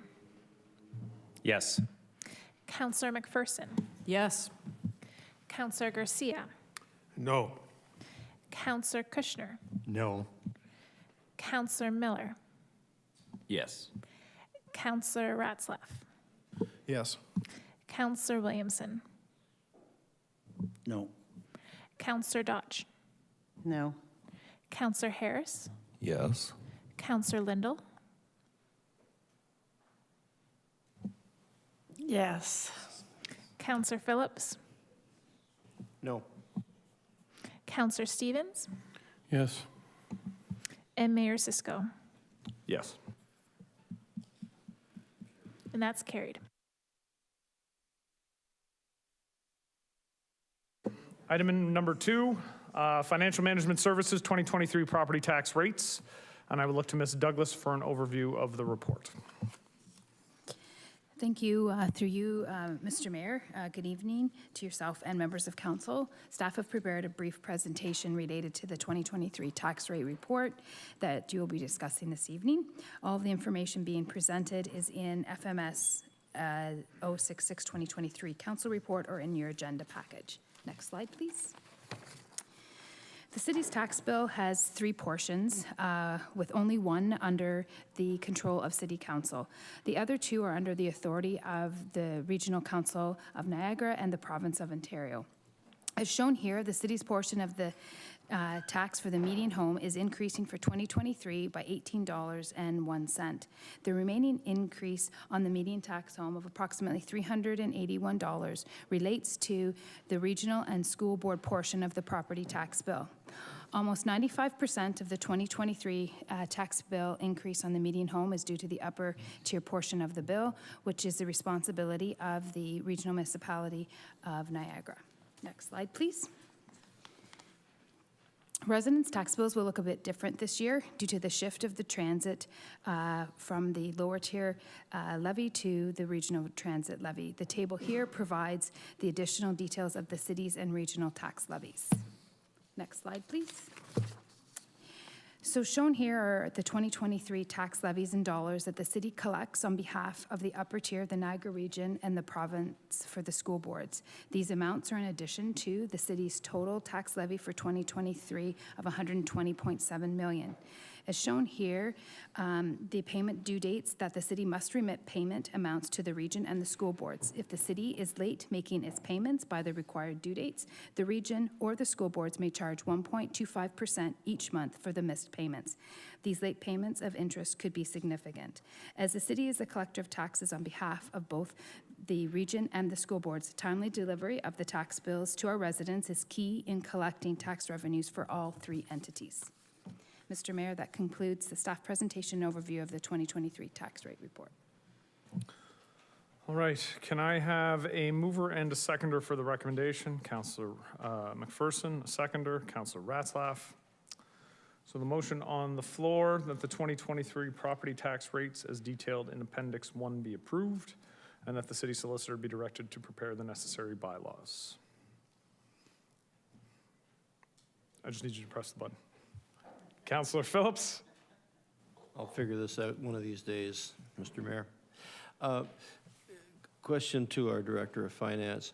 At 10.5% increase, if you subtracted our increase, which is a little over 1%, plus the percentage of the transit levy that we are expected to pay to the region, what's left over as far as how much the region is actually charging us? Through you, Mr. Mayor, to the councillor. With regards to the regional levy portion, it is $124.08 or 8.34%, and the waste management levy increase is $7.08 or 3.87. When we combine these two amounts, the increase is $131.17 or 7.34%. So just to be clear, that's the amount minus our levy, minus our increase. So that it's out of that 10%, 7% of it is the region expense. That's correct? Through you, Mr. Mayor, that's correct. Okay. To me, it is an exorbitant increase at 10.5%, and I don't feel that we should be paying anything towards reducing the amount that we're being charged by the region. However, in my mind, we need to knock it down as much as we can, and the only way that we can knock it down is through alleviating some of the funding that the transit levy is, and, well, the 1.5%, or whatever it is, a little over 1%. That was a very responsible amount. Had I known that it was going to be 10.5%, the money that we spent, that was always spent on transit, that we spent on increasing our reserves and increasing staff, I would have gone with my colleague, Councillor Garcia, and said, we better wait and see what the region's coming in with, because we're talking about affordable housing. We're talking about people who are having a hard time buying groceries, and then we're asking the average person to spend $35 to $40 a month, which for some people doesn't seem like a lot of money, but for other people, it's going to cause great hardship. I think we need to go back, and whether we take money out of the tax stabilization fund, a couple $1 million out of that, $1 million out of the civic project fund, I don't know where the money can come from, but we need to get that 10.5% down, because our residents just can't afford it. Thank you, Councillor Phillips. Councillor Garcia. Thank you, Mr. Mayor. Just a procedural question. I'm assuming we're still just asking questions from the director based on her presentation, because I want to speak to the motion later. We're doing both. The motion is on the floor. So you can ask questions, and then if you want to speak to it, now's the time to speak to it. Okay. So through you, Mr. Mayor, to the director, first of all, you had mentioned in your presentation that if we don't collect region's taxes on time, that they can charge us interest. And how much did you say that interest was? Through you, Mr. Mayor, to the councillor, it's 1.25% per month. 1.25. And in your time here, have the region ever charged us interest? Through you, Mr. Mayor, to the councillor, no actual charging has happened to the city from the region, to my knowledge. There was a lot of discussion around that occurring, though, in the COVID years. Thank you for that. Through you, Mr. Mayor. And have we had occasions in the past that you're aware of where the region has been really late in coming up with their tax rates, and that has put us way behind as well?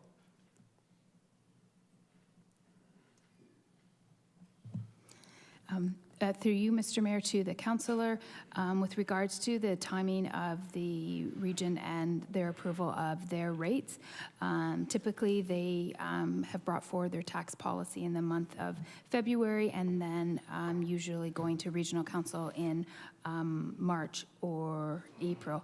There have been occurrences when there needs to be amendments. There has been amendments required to the regional tax rates with regards to some waste management rates, as well as to do with the removal of some vacancy class.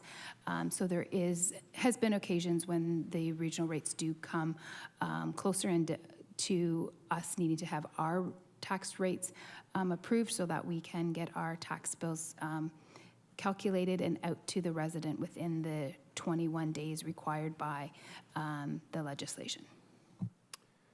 Thank you. And through you, Mr. Mayor, to the director. So I know you mentioned to me earlier that we're in a crunch for time in terms of approving our tax rates because we collect on behalf of the region and the school board. But the reason we're in such a crunch is because the region was way late in giving us their tax rate. Is that correct? Through you, Mr. Mayor, to the councillor, the region did pass their amended and final 2023 rates on May the 18th, and this council meeting is the council meeting post that, where we have all of the rates to bring forward the full impact to council for them to make the approval of the rates. Thank you for that. Mr. Mayor, I will speak to the motion now. I have huge concerns about the 10.5% property tax that staff has recommended increase. While I recognize that the region's recent increase is driving this recommendation, I personally don't think our taxpayers care what the region did, or for that matter, what other municipalities may be doing. They care about what they have to pay and what their tax bill is. The 400 average increase that this would result in, it's already very large. But keep in mind that that is based on the median current assessment of $255,000. And many homes in the city have higher assessed values. Therefore, some residents could see an annual increase of $600, $700, or $800 in their tax bill. This could particularly hit seniors very hard who have been in their homes for many years as values increase, but they continue to be on a fixed income.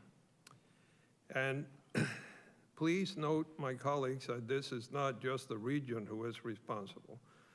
We had an approximate $14 million windfall by uploading the transit budget to the region. So our operating budget increase, as I talked about back in January, is really way higher than has been shown when you take that windfall into account.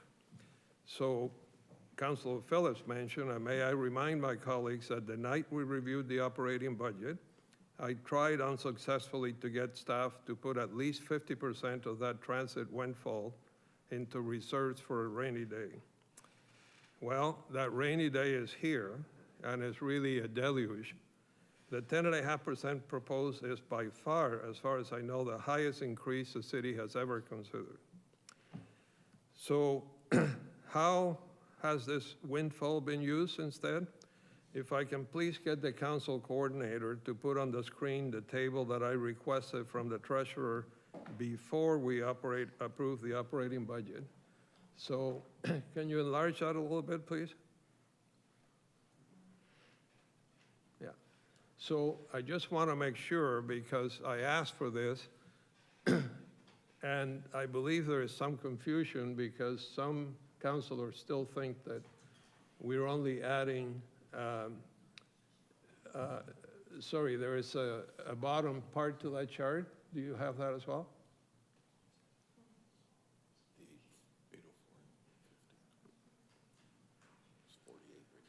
So, so that shows the increases in total headcount and the fact that the increases in non-unionized staff are very high. The bottom of the chart, if the council coordinator can show it, shows that we, in the 2023 budget, added 47 full-time equivalent positions. Thank you for that. So you can see at the bottom there, that's what the treasurer sent to all of us, like this went to all of council, but it's something I had requested. So to me, 47% is a very, very large increase. And it increases significantly our head count, as you can tell, up to 850 people. But please note that on top of those 47 additional full-time equivalents, staff shared at our operating budget meeting that they already had 50 vacancies before. So what we're saying is we're trying to hire for about 100 positions. If a large number of those positions has not yet been filled, which is very likely, there are significant funds in the budget to help reduce that 10.5% to something more acceptable, like 4%, which is still high, but, and we could still hire some of the more critical positions like planning, which we all recognize we need some critical positions there. We're not saying don't hire anybody, but we're saying there are certainly funds there that could be accessed to help reduce this. And I note, and I said this in my report on from the budget committee, the last meeting or the previous meeting, that already for 2022, the Treasury staff reported that we had a larger than expected surplus at the end of the year, which largely the result of the fact that we had unfilled positions. So we can expect that that will be the same. So I believe that as a budget chair, it is my responsibility to advise council on budget issues. And in this case, I advise strongly against approving a 10.5% tax increase. It is not fair to our residents who already pay some of the highest taxes in the province. And please always remember and keep in mind that it is those residents who elected us to represent them. Thank you. Point of order. All right, can we turn on Councillor? Thank you, Chair. I'm just wondering if the CAO can comment on the stats and if that is accurate with the almost 100 people being hired, just for. Okay, so the chair's actually going to overrule. That's not a point of order. That's requesting staff comment, and that's something very different. Feel free to jump in the queue. I welcome you to ask exactly that question. Thank you. Now, however, Mr. Oakes, did you want to add anything? Through you, Mr. Mayor, Councillor Garcia is correct. We did have a lot of these discussions on the budget night in January, and we did talk about the opportunity that was presented for the transit upload. I would note and clarify, though, a majority of the allocation that was put forward for 2023 was to actually replenish and stop utilizing the reserves to offset our operating expenses. So that was in the $8 million range, and that was a result of COVID and some other things where we were relying on the tax rate stabilization reserve. In addition to, we had reduced our capital out of revenue, capital out of operating percentage from 10% down to 5%. So this part of what we did in 2013 was to get us back to where we were pre-COVID. Unfortunately, when you look at it from a year to year, it looks like a significant jump, but it's actually a culmination of a series of years that we did quite appropriately to deal with the issues at COVID. In particular, in specific to the staffing, I think there's a little bit of a, you're correct with the vacancies that we have struggled with. There are in the part-time and contract, they're not necessarily new hires. What we've done is amalgamate, and I'll defer to the director to sort of provide a better explanation of that. And certain positions were converted from contract to permanent because with the changes in OMERS, now we have to provide certain pension for that, for all of those employees. So we did, you're quite correct, we did increase the complement in 2023 to deal with planning, to deal with health and safety. Our staff are struggling in particular in our outdoor parks from a health and safety standpoint, having to deal with various situations. We had to address a lot of those issues. I guess I'll just leave it at that point. Just wanted to clarify though that we did, while we didn't directly replenish reserves, we removed the reliance on reserves, and that was to the tune of around $8 million. All right, Councillor Kushner.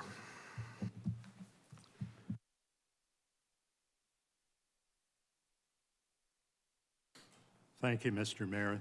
The comment that Councillor Phillips made with respect to referring this back to staff, he spoke, he can't refer it back, and my motion would be that this be referred back to staff to bring forward an increase which is more palatable.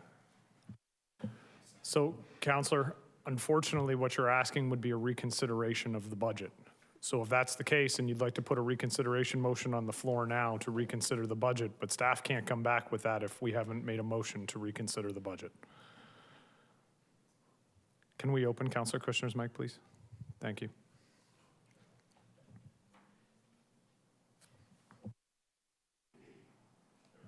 Thank you, Mr. Mayor. I would move that the issue be reconsidered, knowing very well that it won't be. Thank you. All right, motion to reconsider is on the floor. I will look to the clerk to call the roll. I just want to ask what specifically is being reconsidered, just in case it does pass, so that everyone is clear. The budget. Okay, thank you. I can't switch, I have to clear the queue, don't I? Actually, I have the queue recorded, so councillors, I've got you all in order of where you were in the queue. I'm keeping track of it, so. Clarification, councillor? It's going to turn red momentarily. Yeah. If we do reconsider this, what are the implications? Is someone can clarify? We're going to be here real late. No, but not even that. Like, how does that affect the whole process? Maybe someone could comment on that. From a timing perspective, maybe Mr. Oakes? Through Mr. Mayor, if there's a reconsideration and that is approved and we open the budget, we'll need to make the decision tonight because we're not addressing the regional portion and we're not addressing the provincial portion, which have already been approved and they're part of the levy. So it's essentially looking at ways to reduce the municipal portion of the tax rate, which is the only thing that we have control, the council has control over. So in order to avoid any penalties for not being able to meet the payments to the region, and I'll defer to Director Douglas if I'm getting this wrong, but we have billing dates that we have to send. So if we're not billing the property owners, we still owe that amount to the region and to the province. So any decision to do a reconsideration would have to be dealt with tonight. So then staff would have to then work through what that new tax levy would be so bills can actually get issued in the next 3-4 days, I believe, to meet the 21-day period. Okay, so to the clerk to call the roll. Councillor Dodge, it's a clarification question. Yep. Through you to the CAO, did you say that we can't do anything, like the region sets a budget and we don't have any recourse for anything with that? The regional budget. So we're the 10.5%, like that portion of it, we have no control over that. That's their budget.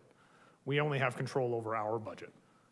But don't we have control over what we actually pay for in the budget at the region on our portion from the city of St. Catharines?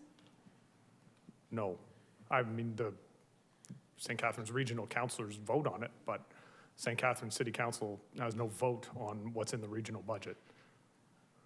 Even though we're the ones that, I think that, I don't think that we've ever done that before, but we've really never challenged the fact of what the region is telling us we have to pay them. So today I'm saying, why are we just saying, okay, well, why can't we challenge that? Because the Municipal Act says that we can't. That's the honest reason, is because they set their budget, we set our budget, and the way the Municipal Act sets out who bills for what, we do the billing for everybody, including the provincial portion. But just like the education portion, we can't refuse to remit that to the province. They would say, you can't do that, and they would take it from us. So the only thing that we have power over, and I'm looking to legal just in case, and he keeps nodding, so I'm right so far, the only option we have is to deal with our budget, which is what the reconsideration motion is about.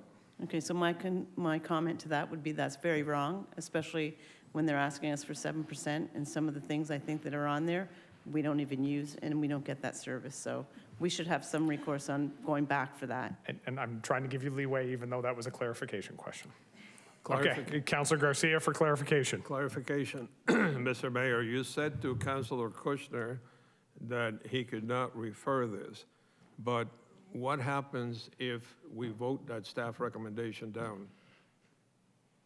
If we vote that staff well, you know what? We can't actually get into that because we're in the midst of a reconsideration. We can discuss what happens if we vote it down after we deal with this. And we can do that, and we can look to staff for comment on that. Okay. Councilor Williamson. Well, I think we need to know the answer to that. Well, I think, okay, so, I mean, for clarity, staff have indicated there would be, if we vote this down, then we are on the hook for penalties because we won't be able to get our tax bills out on time, which means we won't be able to collect taxes on time, which means we won't be able to remit money on time, which means the region will be in a position to then be able to start charging interest, which we would have to pay. So the cleanest thing is to reconsider and make some changes tonight here. If that's the will of council, then yes, motion to reconsider. All right. Sorry, Mr. Mayor, one more thing. Councilor Garcia. If we did, to what you said to Councilor Williamson, so if we did vote this down, then can we not make an amendment with what we think the tax rate should be?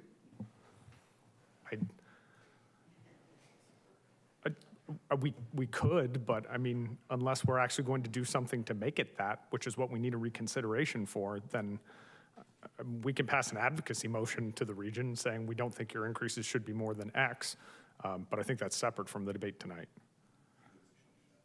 Okay, so we have a motion to reconsider on the floor. I will look to the clerk. Councillor Kushner. Yes. Councillor Miller. No. Councillor Ratzlaff. No. Councillor Townsend. No. Councillor Dodge. Yes. Councillor Harris. No. Councillor McPherson. Absolutely not. Councillor Phillips. Yes. Councillor Stevens. No. Councillor Williamson. Yes. Councillor Garcia. Yes. Councillor Lindell. No. And Mayor Sisko. No.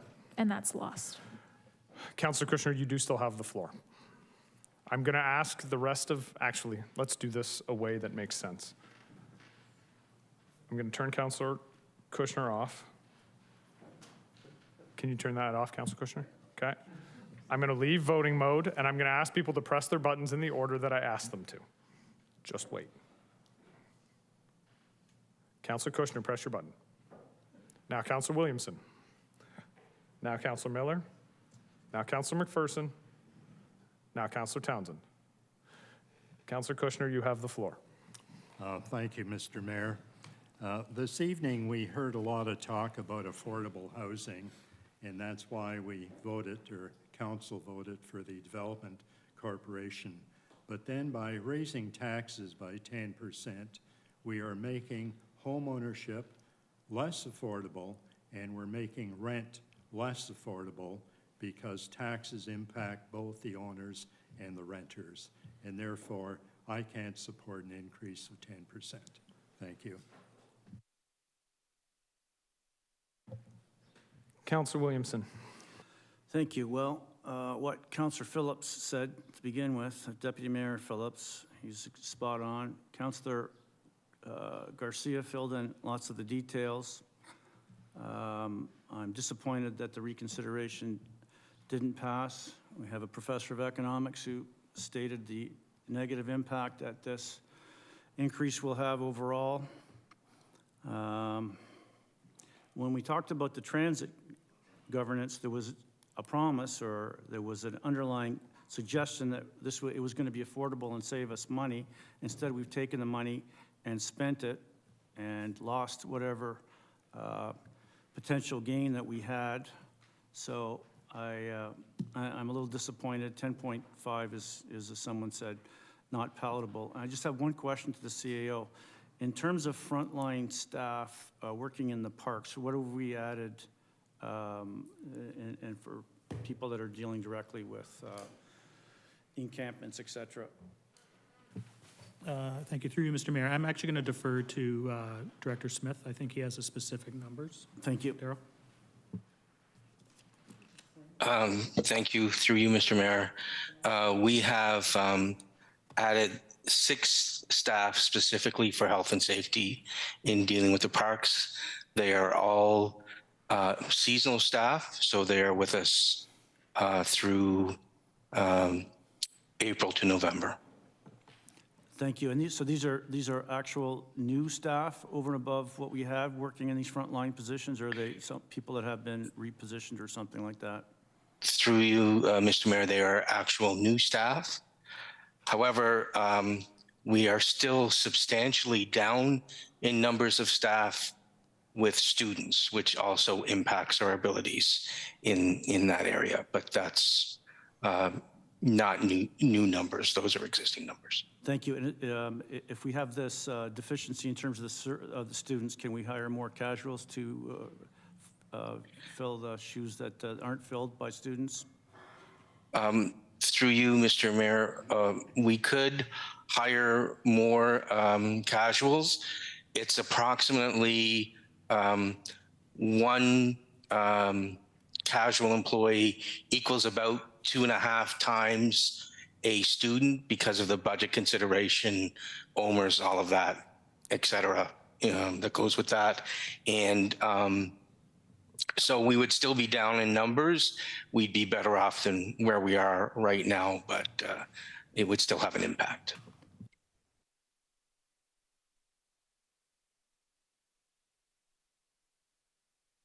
Apologies, Councillor. No, it was me. It was my fault. Do you want to do the thank you? No, you're good. Okay.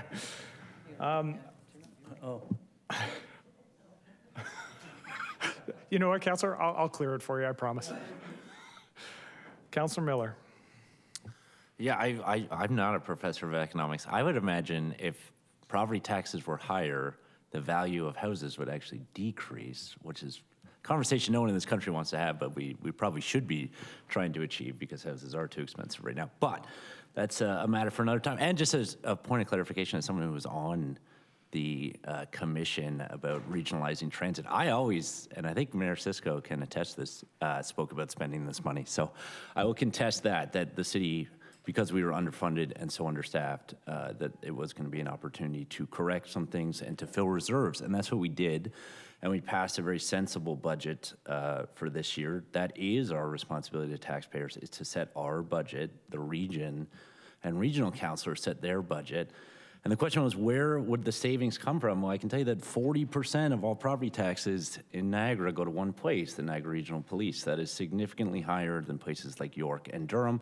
So if someone wants to look for cost savings, I would start with that $170 million, which again is significantly higher than the city's entire budget. So if the tax increase seems unpalatable to some people and to some residents, and it probably should, they should be asking those questions of their regional councilors, not their city councilors. And there is a lot of room to play with at the region. Councillor McPherson. Thank you, Mr. Mayor. I like to still think that I'm new at this, so especially in budgeting, but I don't believe that, I mean, as the city please correct me if I'm wrong, we deal with our taxes, the region deals with their taxes, the province deals with their taxes, and the federal government deals with their taxes. The logic that I feel we're going down, or the path that we seem to be going down, is that if the federal government raised its taxes, then the province of Ontario would look to consider lowering their taxes. The region would then look at lowering theirs. The city would look at lowering theirs. So it's not up to us to set the regional budget. There are questions. We have 6 regional councillors and the chair who we can talk to, the residents can talk to. It is not, our increase is quite minimal.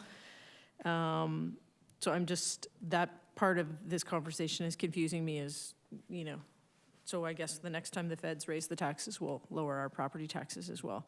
And I just want to speak briefly just to this notion about staffing and the numbers of staffing.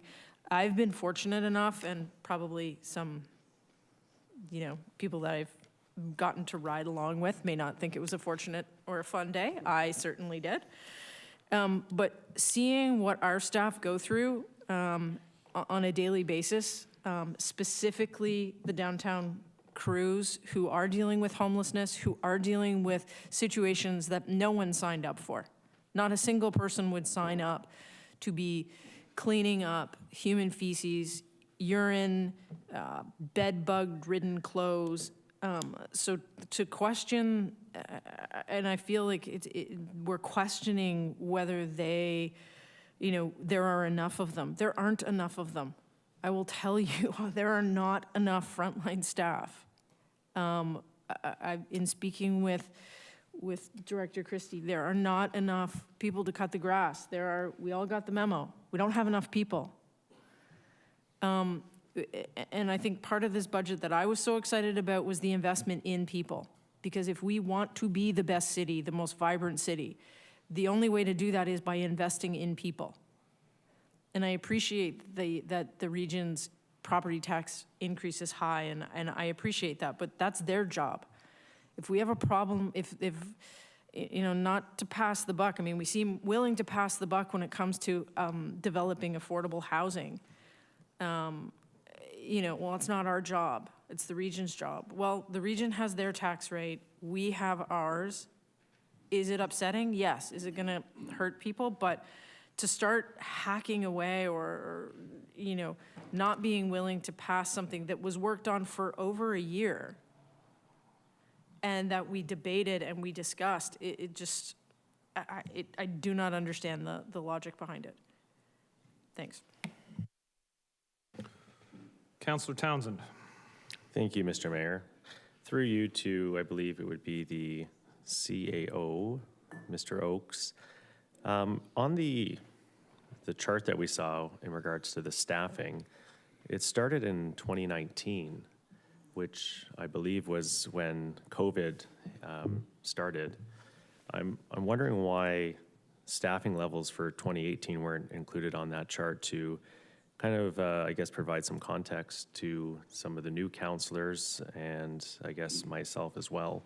Because I know 2018 levels would have been, I assume, would have been significantly higher because you would have had staff out doing more municipal work stuff, Parks and Rec staff. I'm wondering if you can comment on that. Through you, Mr. Mayor, maybe I'll start and look to our treasurer, but the 2019 budget actually was a pre-COVID budget. So COVID really impacted the municipality after the budget was passed in 2020. I do believe the reason why I went back to 19 was for that purpose, as well as having a 5-year analysis during, this is the chart that was created during the budget deliberations in December and January. But so just, I'm looking to our Director Douglas, that 2019 was a pre-COVID year. Yeah.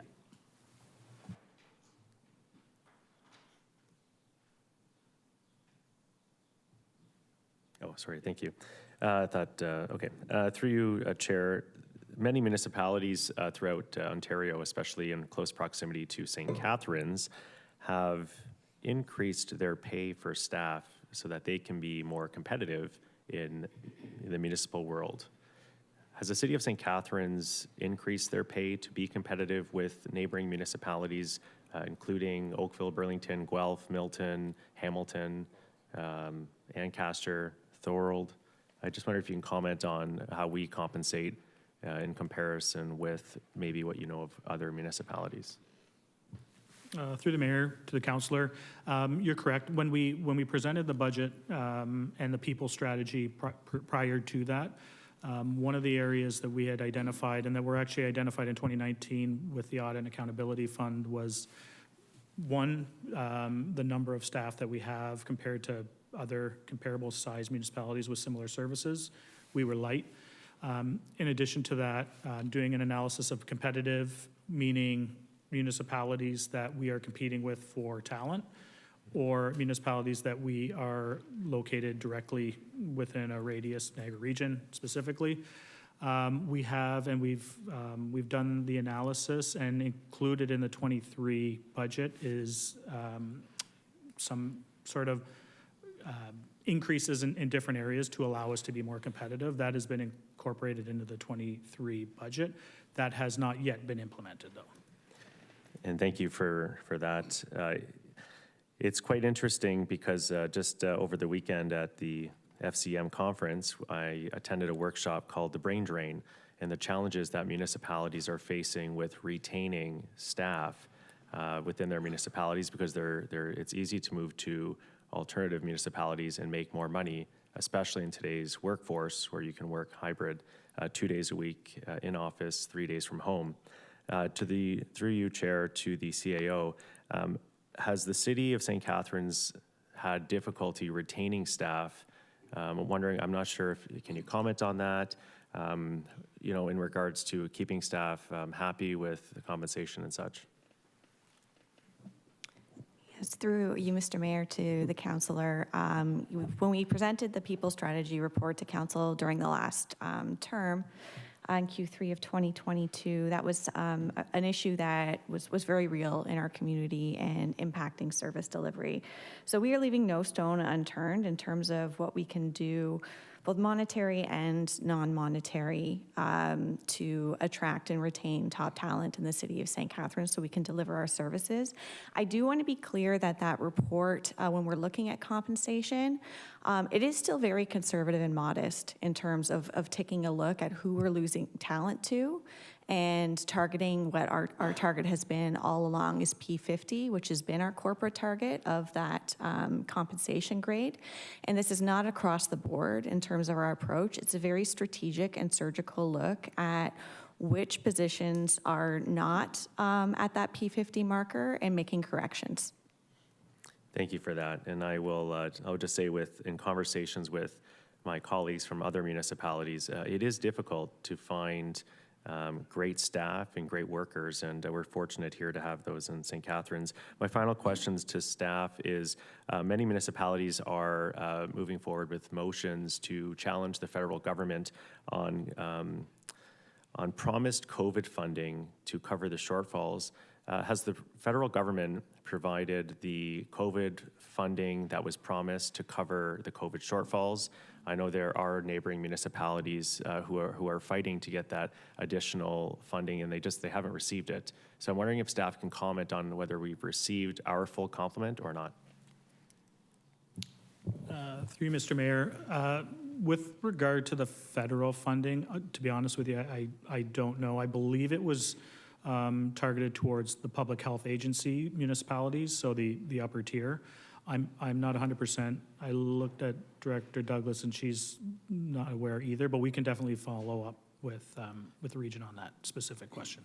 Thank you. And I think that would be helpful for councillors here to know if we did receive our full complement or not, because I know other neighboring municipalities of lower tier are currently in the middle of fighting for the promised COVID funding that they did not receive. I will comment briefly. It is unfortunate to see the regional increase here. I remind the public it's a 1% city increase. The region's increase is significant.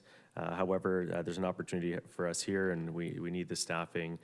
The 10% is certainly high, but I would encourage the public and to reach out to their regional councillors on the regional increase on this. Thank you. Thank you, Councillor Townsend. Councillor Lindell. Thank you, Mr. Mayor. I'm just going to echo Councillor Harris's request that we do send something to the region, a letter or something that explains that they have put us as a city council in an untenable position, because we're the ones that are going to be going to the doors, and we're going to be the ones that have to explain why their taxes went up 10%. Well, I can say, you know, oh, but the city only has 1%, and the region is the one that you have to talk to, but 9 times out of 10, they're not going to care because their tax bill is way too high. So I get that we're probably going to have to vote for this, but at the same time, I think that we need to explain to the region that they have put us in a bad situation by not trying to keep their tax rate low and having us go and try and explain it door to door, because they're not going to have that problem. Thank you, Councillor. Councillor Phillips, followed by Harris and Stevens. Through you, Mr. Mayor. During the course of the year, we are able to transfer funds from one reserve to another when the need arises. If we need to purchase a park, we can take money out of the Parks Fund to do that. Can we tonight take money from the tax stabilization reserve and move it to help decrease the amount or the percentage that we're expected to pay to Director of Management Services? So that actually would come to me. We looked at that, the clerk and I, and went back over the meeting and what happened, and that would fall under the reconsideration portion. Because the tax rate stabilization specifically was debated and money was added to the tax rate stabilization reserve, it's already been the subject of a vote, and so any further decision would have been part of the reconsideration. I can't add that as an amendment. Nope. That's really too bad. Councillor Harris, followed by Councillor Stevens. Thank you, Mr. Mayor. I'm just wondering, like, moving forward, so these things don't happen again, does city staff work closely with the region so we can kind of predict what their budget's going to come in at? Through you, Mr. Mayor, to the councillor, we do discuss, we do have quarterly area treasurer meetings, and we do talk about our various rates that for our upcoming budget seasons, but it's not until the region has the full tax policy being completed, which happens after the rates, after the budget is approved and the tax policy is completed for the year, where we have the full amount of the rates. I will just take this opportunity to mention that, you know, the city is very transparent with regards to our, you know, the tax rate increase. There are other municipalities who they're just bringing forward their impact of their tax rates and not including the impact of the region or the school boards. And this has been a long-standing practice here at the city, and I think it's, you know, a very good and transparent process that we have to show the full impact, but it does make the conversation a little bit different around our horseshoe than perhaps others. Okay, that's great. I'm just wondering, in the future, though, how can we perhaps have a little advance warning so it could shape our budgeting decisions? Is there a way that we could engage the region moving forward?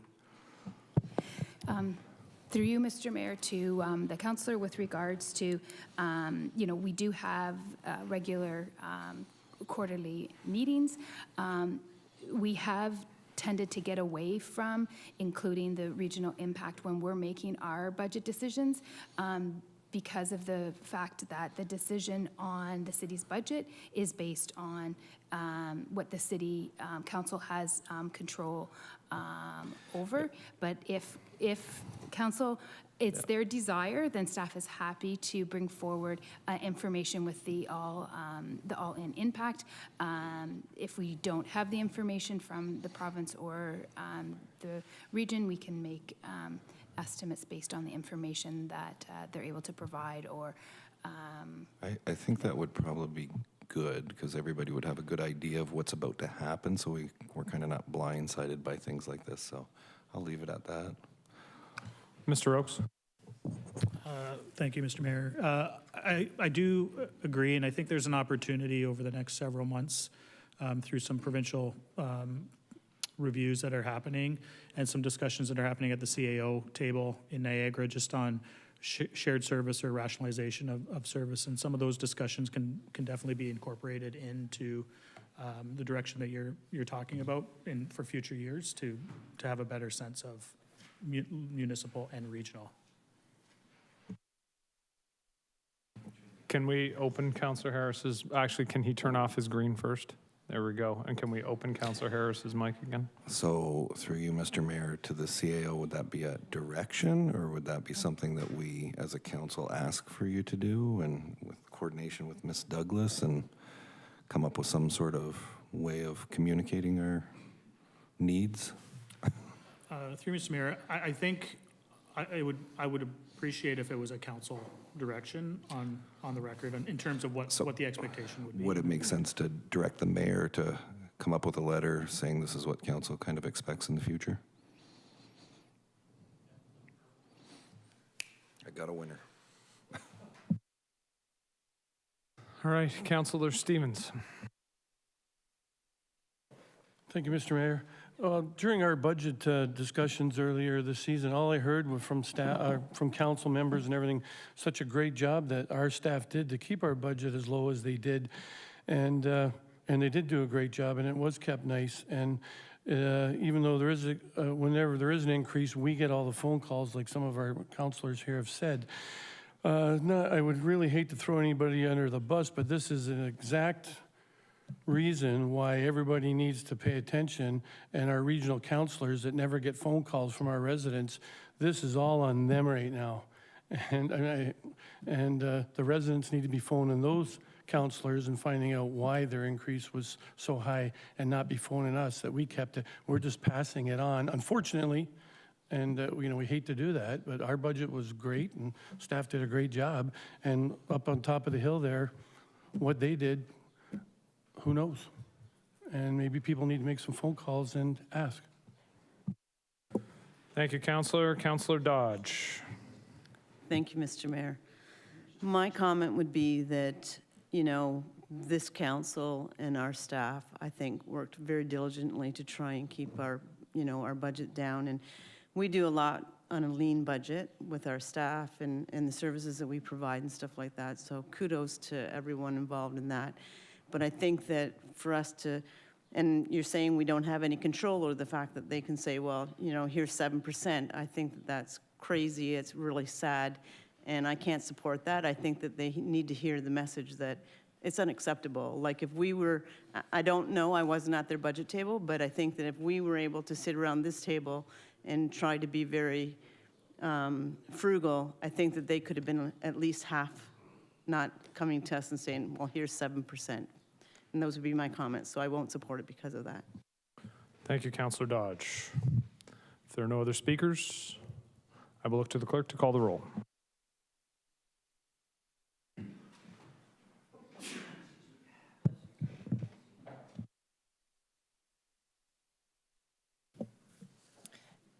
Councillor McPherson.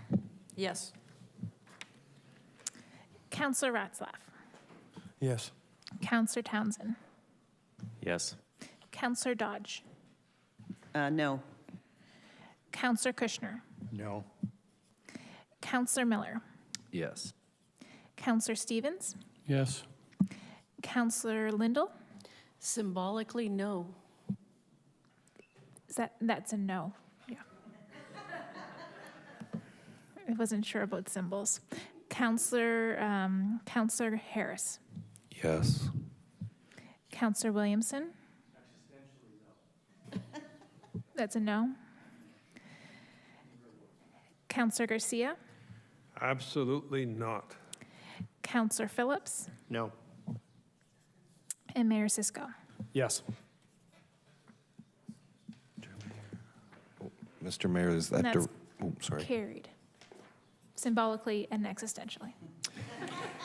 Is that direction need to be written up there, or? No, I got it. Okay. Item 9.3, Legal and Clerk Services, Office of the City Clerk Citizen Task Force to review remuneration for council, boards, agencies, and commissions, terms of reference. Staff emailed members of City Council and requested that anyone interested in being appointed to the nominating panel for the task force submit their name to the Office of the City Clerk. Councilors Miller, McPherson, Ratzlaff, and Townsend have put their names forward. We will go to a ballot system to identify the councilor to be appointed. Before we get into the balloting situation, I just wanted to make a very brief comment. I will suggest to my colleagues on council that this may be a nominating panel where perhaps we do not wish to have a councilor on it, and for a very simple reason. We've all discussed the need for a separate task force made up of citizens outside of council influence. My concern is that if there is a councilor on the nominating panel, perhaps we are then creating the impression of councilor influence. And I think all of us want to maintain arm's length away from this. So I would encourage my colleagues to not put their names forward. I will not stop anybody from doing that. I will simply state that I will be asking for the recommendation in the report to be voted on separately. There are two clauses. The first one approving the terms of reference, the second one appointing a councilor. I will be voting no for the second portion. Whoever's name is put forward. That is not a comment on any of my colleagues. It is simply because I think that for this process to be above reproach, we want to make sure that council is not seen to have any influence over either the final decision or even the decision to put people on the committee. Okay, and again, I want to be very clear. This is not a comment on my colleagues who put their names forward. I appreciate everybody when they do this because Councillor Phillips has kept me up to date on what nominating panels are like and how much work it is going through all the resumes and everything else. At this time, I will ask if there are any members who wish to remove or add their name. I have Councillor Ratzlaff first. Yeah, I'm just going to remove my name from contention on the nomination committee. Okay. Thank you, Councillor. Councillor McPherson. Happy to remove my name. Okay. Councillor Miller. Yeah, you can take my name. Councillor Townsend, this is either you're going, woohoo, I won, or... Thank you, Chair. I'd like to make the amendment to remove a councillor from this committee and put it on the floor right now. All right. So I do need mover and seconder to put it on the floor. Councillor McPherson, Councillor Kushner, and Councillor Townsend has put forward an amendment to remove the second clause to the mover and seconder. We're comfortable with that? Wonderful. Okay, so then is there any debate on the motion as it stands? I'll ask that the first paragraph of the clause be put up on the screen. That council approve the citizen task force to review remuneration for council boards, agencies, and commissions. Terms of reference attached as Appendix 1. And then the amendment has been, so we can take that off. Perhaps add a line that, and that no councillor shall sit on the nominating panel. No councillor. Or councillor shall not sit on it. Okay, you went a different way. I was not an English teacher, that is correct. It was a friendly amendment. Is there any debate? All right, then I will look to the clerk to call the roll. Councillor Townsend. Yes. Councillor McPherson. Yes. Councillor Miller. Yes. Councillor Ratzlaff. Yes. Councillor Dodge. Yes. Councillor Garcia. Yes. Councillor Harris. Yes. Councillor Kushner. Yes. Councillor Lindell. Just yes. Councillor Phillips. Yes. Councillor Stevens. Yes. Councillor Williamson. No. And Mayor Cisco. Yes. And that's carried. Item 9.4, Planning and Building Services, Ontario Street Corridor Secondary Plan, Terms of Reference for Neighbourhood Advisory Committee. Councillor Ratzlaff asked for this to be pulled. Just a reminder that the report regarding the Ontario Street Corridor Secondary Plan, Terms of Reference for Neighbourhood Advisory Committee was republished last week to include Councillor Ratzlaff's name in the recommendation to be appointed to the nominating panel following a call for interested councillors. So approval of this report will make this appointment. I'm assuming Councillor Ratzlaff, you are making the motion? Okay. And Councillor McPherson, are you seconding this motion? All right. So the motion is up there. Councillor Ratzlaff, you have the floor. Just give me 1 second. get us out of voting mode here, and then if you want to press your little green button. All right. So I sent some amendments. That's going to go up there now as well? Or when do those go When up you there? table the amendment, we will add it up there. Yeah, so I have some amendments to table through the mayor. The point of them is pretty simple. It's just to add one more person to, or the potential one more person to the committee, and this is to accommodate one more resident from the neighborhoods. So it'll go from 2 to 3 to 3 to 4, and the two reasons why I like this. Two reasons why I put this forward is one, because it balances. So I think there's room for 4 landowning. I can't remember the language exactly, but basically business owners along Ontario Street. And now it also allows for the potential of 4 residents from neighborhoods that live around the former GM site and the Ontario Street corridor to be on this committee. Through conversations with the neighbor associations and residents, this aligns closer to their expectations and some of the conversations that we had. So that's why it's up there. Okay, thank you, Councillor. Are there any other questions or comments? Seeing none, I will look to the clerk to call the roll. Councillor Ratzlaff. Yes. Councillor McPherson. Yes. Councillor Williamson. Yes. Councillor Stevens. Yes. Councillor Townsend. Yes. Councillor Phillips. Yes. Councillor Miller. Yes. Councillor Lindell. Yes. Councillor Kushner. Yes. Councillor Harris. Yes. Councillor Garcia. Yes. Councillor Dodge. Yes. And Mayor Cisco. Yes. And that's carried. Item 9.5 is additional correspondence, sub-item 11, memorandum from the Community Strategy and Policy Coordinator regarding community consultation Cul-de-Sac naturalization. This was requested to be moved to discussion by Councillor Townsend. Councillor Townsend. Thank you, Mr. Mayor. Through you, I just have a question of staff. I want to confirm that cul-de-sacs 400 square meters and over will still continue to be maintained by city staff. Through you, Mr. Mayor, that is correct. Thank you. And then I noticed on the report here that Rene Park is going to continue to be a naturalized area. I was wondering if I would like to direct staff to report back on alternative solutions for Rene Park in conversations with perhaps the Port Dalhousie councillors to see. I'm not talking about any type of paving over or anything like that. Just an opportunity to beautify it. I know it's a big part of the Henley Regatta. You know, as we heard earlier, we're hosting Schoolboy. The World Rowing Championships are coming. It might be a unique opportunity to have maybe picnic spaces with grass, but I do firmly think that it does need to be maintained down there. I don't think you can just let it be a naturalized area. I don't want to speak for the Port Dalhousie councillors, but I do think that it is something that should be maintained. So I would like to put that motion on the floor.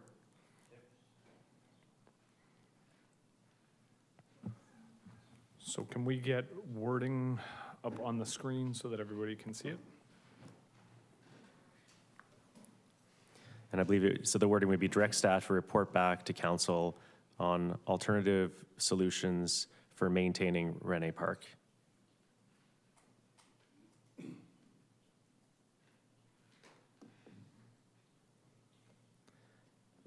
And I do have a second one I want to add as well, if that's okay, Mr. Mayor. Councillors, your motion, you Yeah. feel free. Thank you. I would also like to add in this, in the pollinator gardens naturalized areas, I would like to direct staff to include the Grantham Rail Trail for pollinator garden consideration. I think that's a great area to perhaps have some of these pollinator gardens. I know that it was part of conversations previous for this trail, and I would like to add that in there as well.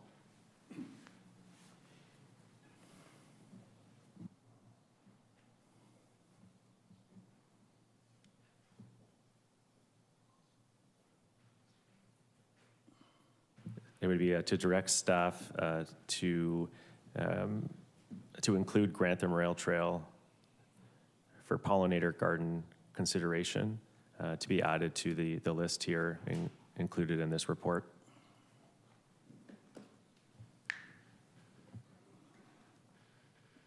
Pollinator gardens. Yep. Gardens, yeah. Along the, that staff to include Grantham Rail Trail for pollinator garden consideration and add to the current list of pollinator gardens / naturalized areas as referred to in the report. All right, Mr. Smith wants to provide comment? Thank you, Mr. Mayor. Just a clarification on the first part of the recommendation. Based on the councilor's comments, I'm assuming that is just talking about maintaining the naturalized area of Rennie Park and not the remainder of the park? That is correct. Just the naturalized area where people walk around and will stand and watch the rowing while it's happening. I just think it would be a unique place to allow for families to either picnic or picnic.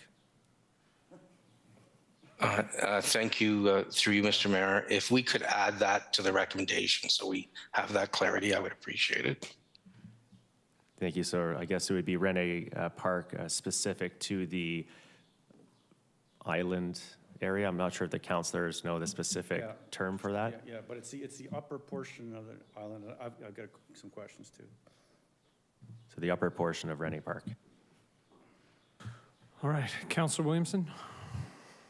Thank you. Am I live? I was councillor when this initiative was put forward, and there was a partnership, I believe, the Niagara Peninsula Conservation Authority to naturalize the area. Unfortunately, it hasn't been maintained. I think there's invasive species and some other weeds, for lack of a better term, that have gotten involved. So if I would just add that the Beautification and Works, Port Dalhousie Beautification and Works Committee be consulted on the first item, as well as it probably should be referred for comment to the new Environmental Sustainability Committee. Yeah, and I think that's fair. Yeah. That's fair. Thank you. All right, so those are friendly. Councilor Williamson, do you want to second this motion? Sure. Okay. So just that the BWC.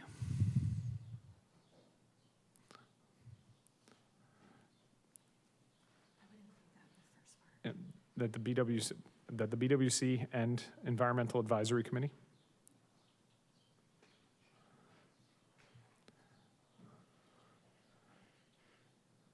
Be consulted. And let's take that chunk of the clause and move it in between the first two. Right there, perfect. All right. Clear? Confident, comfortable? Calling the question. Sorry. Oh, wait a minute, sorry, Councilor Garcia is on the list. No, just a quick comment on what Councilor Williamson said, that yes, the Beautification and Work Committee and many volunteers worked on planting that pollinator garden on Henley Island, Rennie Island. And I was out there for hours planting, but it hasn't turned out as we expected, unfortunately. Thank you. All right, now I'll look to the clerk to call the roll. Councillor Townsend. Yes. Councillor Williamson. Yes. Councillor Harris. Yes. Councillor Miller. Yes. Councillor Stevens. Yes. Councillor Dodge. Yes. Councillor Garcia. Yes. Councillor Kushner. Yes. Councillor Lindell. Yes. Councillor McPherson. Yes. Councillor Phillips. Yes. Councillor Ratzlaff. Yes. And Mayor Cisco. Yes. That's carried. All right, the last one we have is 9.6, Planning and Building Services, Proposed Provincial Planning Policy Instrument. This was moved by Councillor Ratzlaff. So the motion as it stands, do we have a seconder to approve the motion as it stands there? Councillor Williamson? It's just the staff recommendation, yeah. Okay, so Councillor Ratzlaff has moved it, Councillor Williamson has seconded it. Councillor Ratzlaff, do you want to speak? All right, so Councillor Ratzlaff. Yeah, I just want to bring this forward just to bring it to our attention and bring attention of residents. I want to applaud staff's initiative here. It's a similar issue to what we just talked about in terms of upper level government doing things that we then have to implement or we have to serve notice of. So just as noted in the report, The province's plan to streamline planning policy removes important environmental protections, it threatens farmland, it encourages urban sprawl, and it makes mixed use more difficult to create. All these changes make it more difficult to build transit, lower emissions, keep taxes low, and yeah, I want to applaud staff for taking the initiative to bring this to the attention of the province. As the report states, these changes are meant to increase the housing supply, but there's no mention of affordability, public health, and well-being or climate change. And this is particularly striking when you consider the climate emergency we declared in 2019. And it was just a few council meetings ago that Councillor Lindell brought forth the mental health, homelessness, and addiction crisis emergency. So I just wanted to bring this up. Thanks, staff, for taking the lead on this and making us all aware that we are creatures of the province, and what the province does is, or the way that we have to implement the changes the province makes insulates them from being accountable for their actions. And so I think it's really important that residents know this, and we find ways to hold the province to account for the changes that we have to implement. And they make a big impact on our ability to achieve things like our emission targets and the way that we address homelessness and addictions in our city. So thanks. Thank you, Councillor. Councillor Williamson, did you? Yes, please. Okay. Thank you very much. Thanks, Councillor Ratzlaff, for pulling this item. It is a comprehensive report. I agree with your comments. The report is fairly, words it fairly nicely, says that lots of this is going to make us less sustainable, both environmentally and other ways. Read between the lines, moving us backwards, eliminating protection for agricultural lands in the under-settlement areas, potentially opening the floodgates for costly low-density suburban sprawl or exurban sprawl. Just as one, and I'm not trying to rewrite staff report because it is excellent, but when it gets to the environmental sustainability, and because this report's being shared upstream, it says there are no environmental sustainability implications, yet the whole report is full of environmental sustainability implications. So I would just ask that maybe we just take out the one word or two words and say there are environmentally sustainability implications, because the natural heritage aspect of this, the province hasn't even given to us yet. So I think the report was talking to that particular point, but generally speaking, there's lots of environmental sensitivity, sustainability implications in here. So I don't know, through you two, I don't know if the director is available or not, but if we could just maybe change the word, because there definitely is environmental sustainability implications, as Councillor Ratzlaff has pointed out articulately. Wow. A lot of syllables in there, Council. Wow. Yeah, Ms. Kate is available. Thank you. Through the mayor to the councillor, yes, we can make that change in our submissions to the province. I was going to say, for the record, that was a French thank you. Okay. If there are no other comments, I will look to the clerk to call the roll.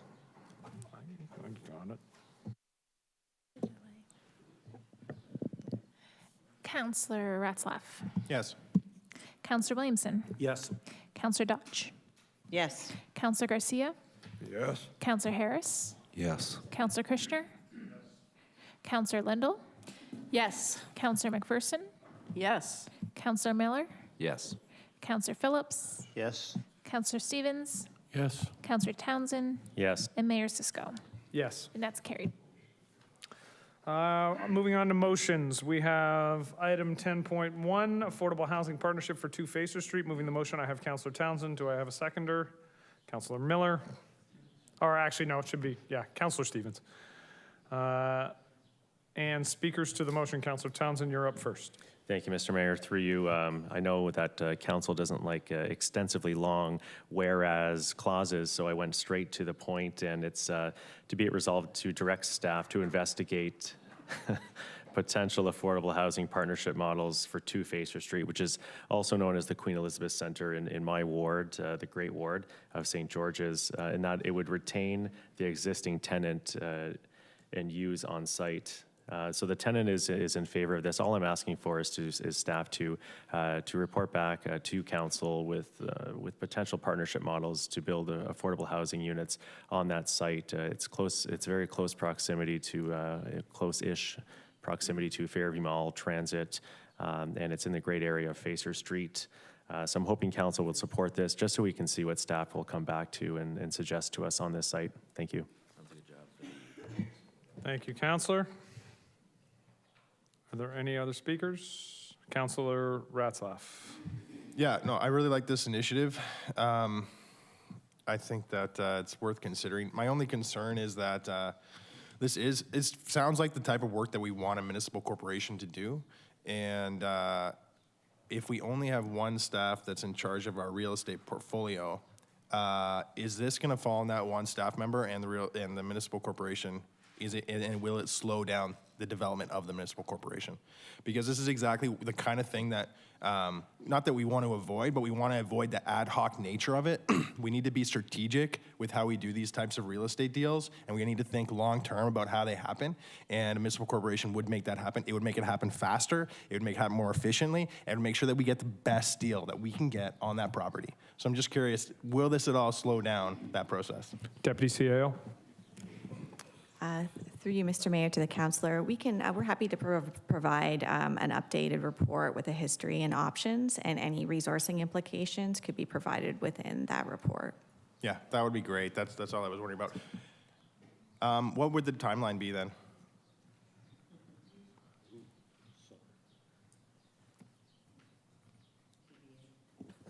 Through the mayor, could we get back to you on that, Councillor Ratzlaff? No problem. No problem. Thank you. Perhaps an email to council. No. Any other questions or comments? Oh. Press the button again. I just want to note that we will be in the real estate business until we cease to be a city. Thanks. All right. Looking to the clerk to call the roll. Councillor Townsend. Yes. Councillor Stevens. Yes. Councillor Ratzlaff. Yes. Councillor Phillips. Yes. Councillor Miller. A hearty yes. Councillor McPherson. Yes. Councillor Lindell. Yes. Councillor Kushner. Yes. Councillor Harris. Yes. Councillor Garcia. Yes. Councillor Dodge. Yes. Councillor Williamson. Yes. And Mayor Cisco. Yes. That's carried. All right, 10.2, calling upon the province to update the building code. This is a motion from Councillor Miller, and can I second this one? Sure. Wonderful, I'm going to second this one. Councillor Miller, would you like to speak to it? Yeah, sure. So basically what we're asking is to allow for the legalization of more types of units. This specifically came from a resident who is trying to legalize, have a legal one-bedroom apartment, but cannot due to the stipulation that a master bedroom with specific dimensions is required for legal one-bedroom units, and that's an Ontario Building Code, part of the Ontario Building Code, so we are simply requesting that they update this, which again will open up legalization of more units in the city, which would be good for everyone. Well said. Any questions or comments? Councillor Garcia and then Councillor Townsend. Yeah, thank you, Mr. Mayor. Through you to Director Kite, I assume. Do we know the rationale for the requirement of that size of a master bedroom? I assume it's in order to keep landlords from having just too tiny a bedroom and jamming students in there or other people or poor people or whatever. But I would think that there has to be some kind of minimum, right? Thank you. Through the mayor to the councillor, the purpose of the Ontario Building Code in this matter was to provide that there would be a minimum room size that could adequately handle a bed. So 9.8 square meters is roughly 105 square feet. So you're basically a 10 by 10 room is what the minimum is for any place that has a one bedroom unit. So yes, so it's, you can access a bed in the room by at least two sides. Thank you for that. So therefore, if they modify that, they probably don't have a lot of room to reduce it a lot. Because I know the resident who wrote to Councilor Miller and all of us, I know him well, and he says that his bedroom is 10 by 7. Well, 10 by 7 is pretty small, but somebody could have a bed in there and sleep there. But I would just say that obviously if they modify it, that we need some kind of a minimum for control. Thank you. Councillor Townsend? Thank you, Mr. Mayor, through you. I guess, yeah, my question was similar to what Councillor Garcia had mentioned.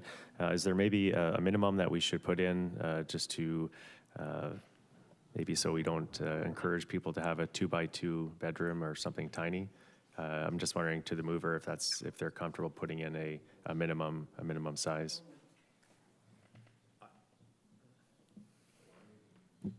I mean, I'm not much of an architect or an engineer or interior designer, so I'm not sure that I could really pick a number here.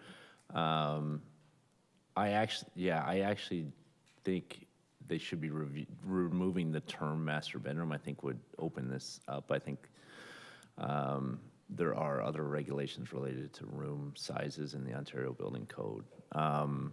So I just feel like I'd be picking a number out of thin air, and I wouldn't have any reasoning for it. So I don't actually really feel super comfortable doing that. Okay. And just for clarity's sake, I will say, correct me if I'm wrong, and I don't know who could, perhaps Mr. Smith, perhaps Ms. Kate.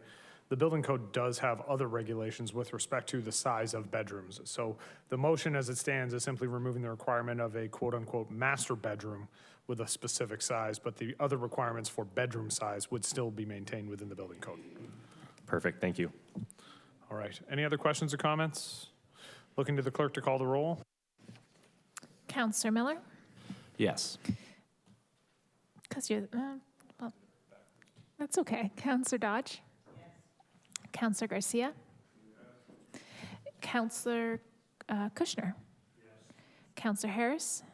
Yes. Councillor Lindell? Yes. Councillor McPherson? Yes. Councillor Phillips? Yes. Councillor Ratzlaff? Yes. Councillor Stevens? Yes. Councillor Townsend? Yes. Mayor Cisco? Yes. And that's carried. All right, notices of motion. Councillor Stevens had a notice of motion regarding the reimbursement of fees for Jillian's Place. Yeah, so I'll be bringing that up at next meeting? Yep. So you'll be getting wording in? Pardon me? You'll be getting the wording into staff? Yes. So Jillian's Place is having to do an expansion on their facility. I mean, anytime an organization like that in their city is needed, it's sad that we need buildings like that, but unfortunately we do. And it's overcrowded, so they have a big building. They're adding expansion and everything, so I would just ask that we remove their building fees and that, as they are a nonprofit, and most of their building, a lot of it is done through donations and stuff, so. Mr. Mayor, that'll be motion to suspend the rules, we just vote on it now. As much as I appreciate that, I think we want to have the numbers in front of us just so we're all confident in the numbers. They're not overly significant. I agree with you, Councillor, but I get a good sense of which way this one's going, which is great, and I'm sure Jillian's Place would be thrilled, but to Councillor Stevens' credit, we'll... Okay. I think you all got the letter there with some numbers on it, but there might be, there's a few more numbers, and that's what we might have to put up to or whatever. I do appreciate that. The enthusiasm for Councillor Stevens' first motion here at Council, so that's good. Are there any other notices of motion? Seeing none. Report requests, we have two. We have one from Councillor McPherson with respect to non-traditional crosswalks at key intersections. And then we also have one from Councillor Townsend requesting a report identifying options for future uses for Buchanan House and the old courthouse. Can I get a seconder for Councillor McPherson's? Councillor Phillips, seconder for Councillor Townsend, Councillor Kushner. All those in favor of the two of them? Opposed? Carried unanimously. No committee and task force minutes, no closed session, no motion arising from closed session. Bylaw that the bylaws listed on the council agenda as A to C be read a first time, considered, and passed, and that they be signed and executed by the mayor and the clerk. Can I get a mover and a seconder? Lyndall McPherson, in favor? Opposed? Okay. Adjournment. Motion to adjourn. Councillor Stevens, Councillor McPherson, all those in favor? Opposed? Carried.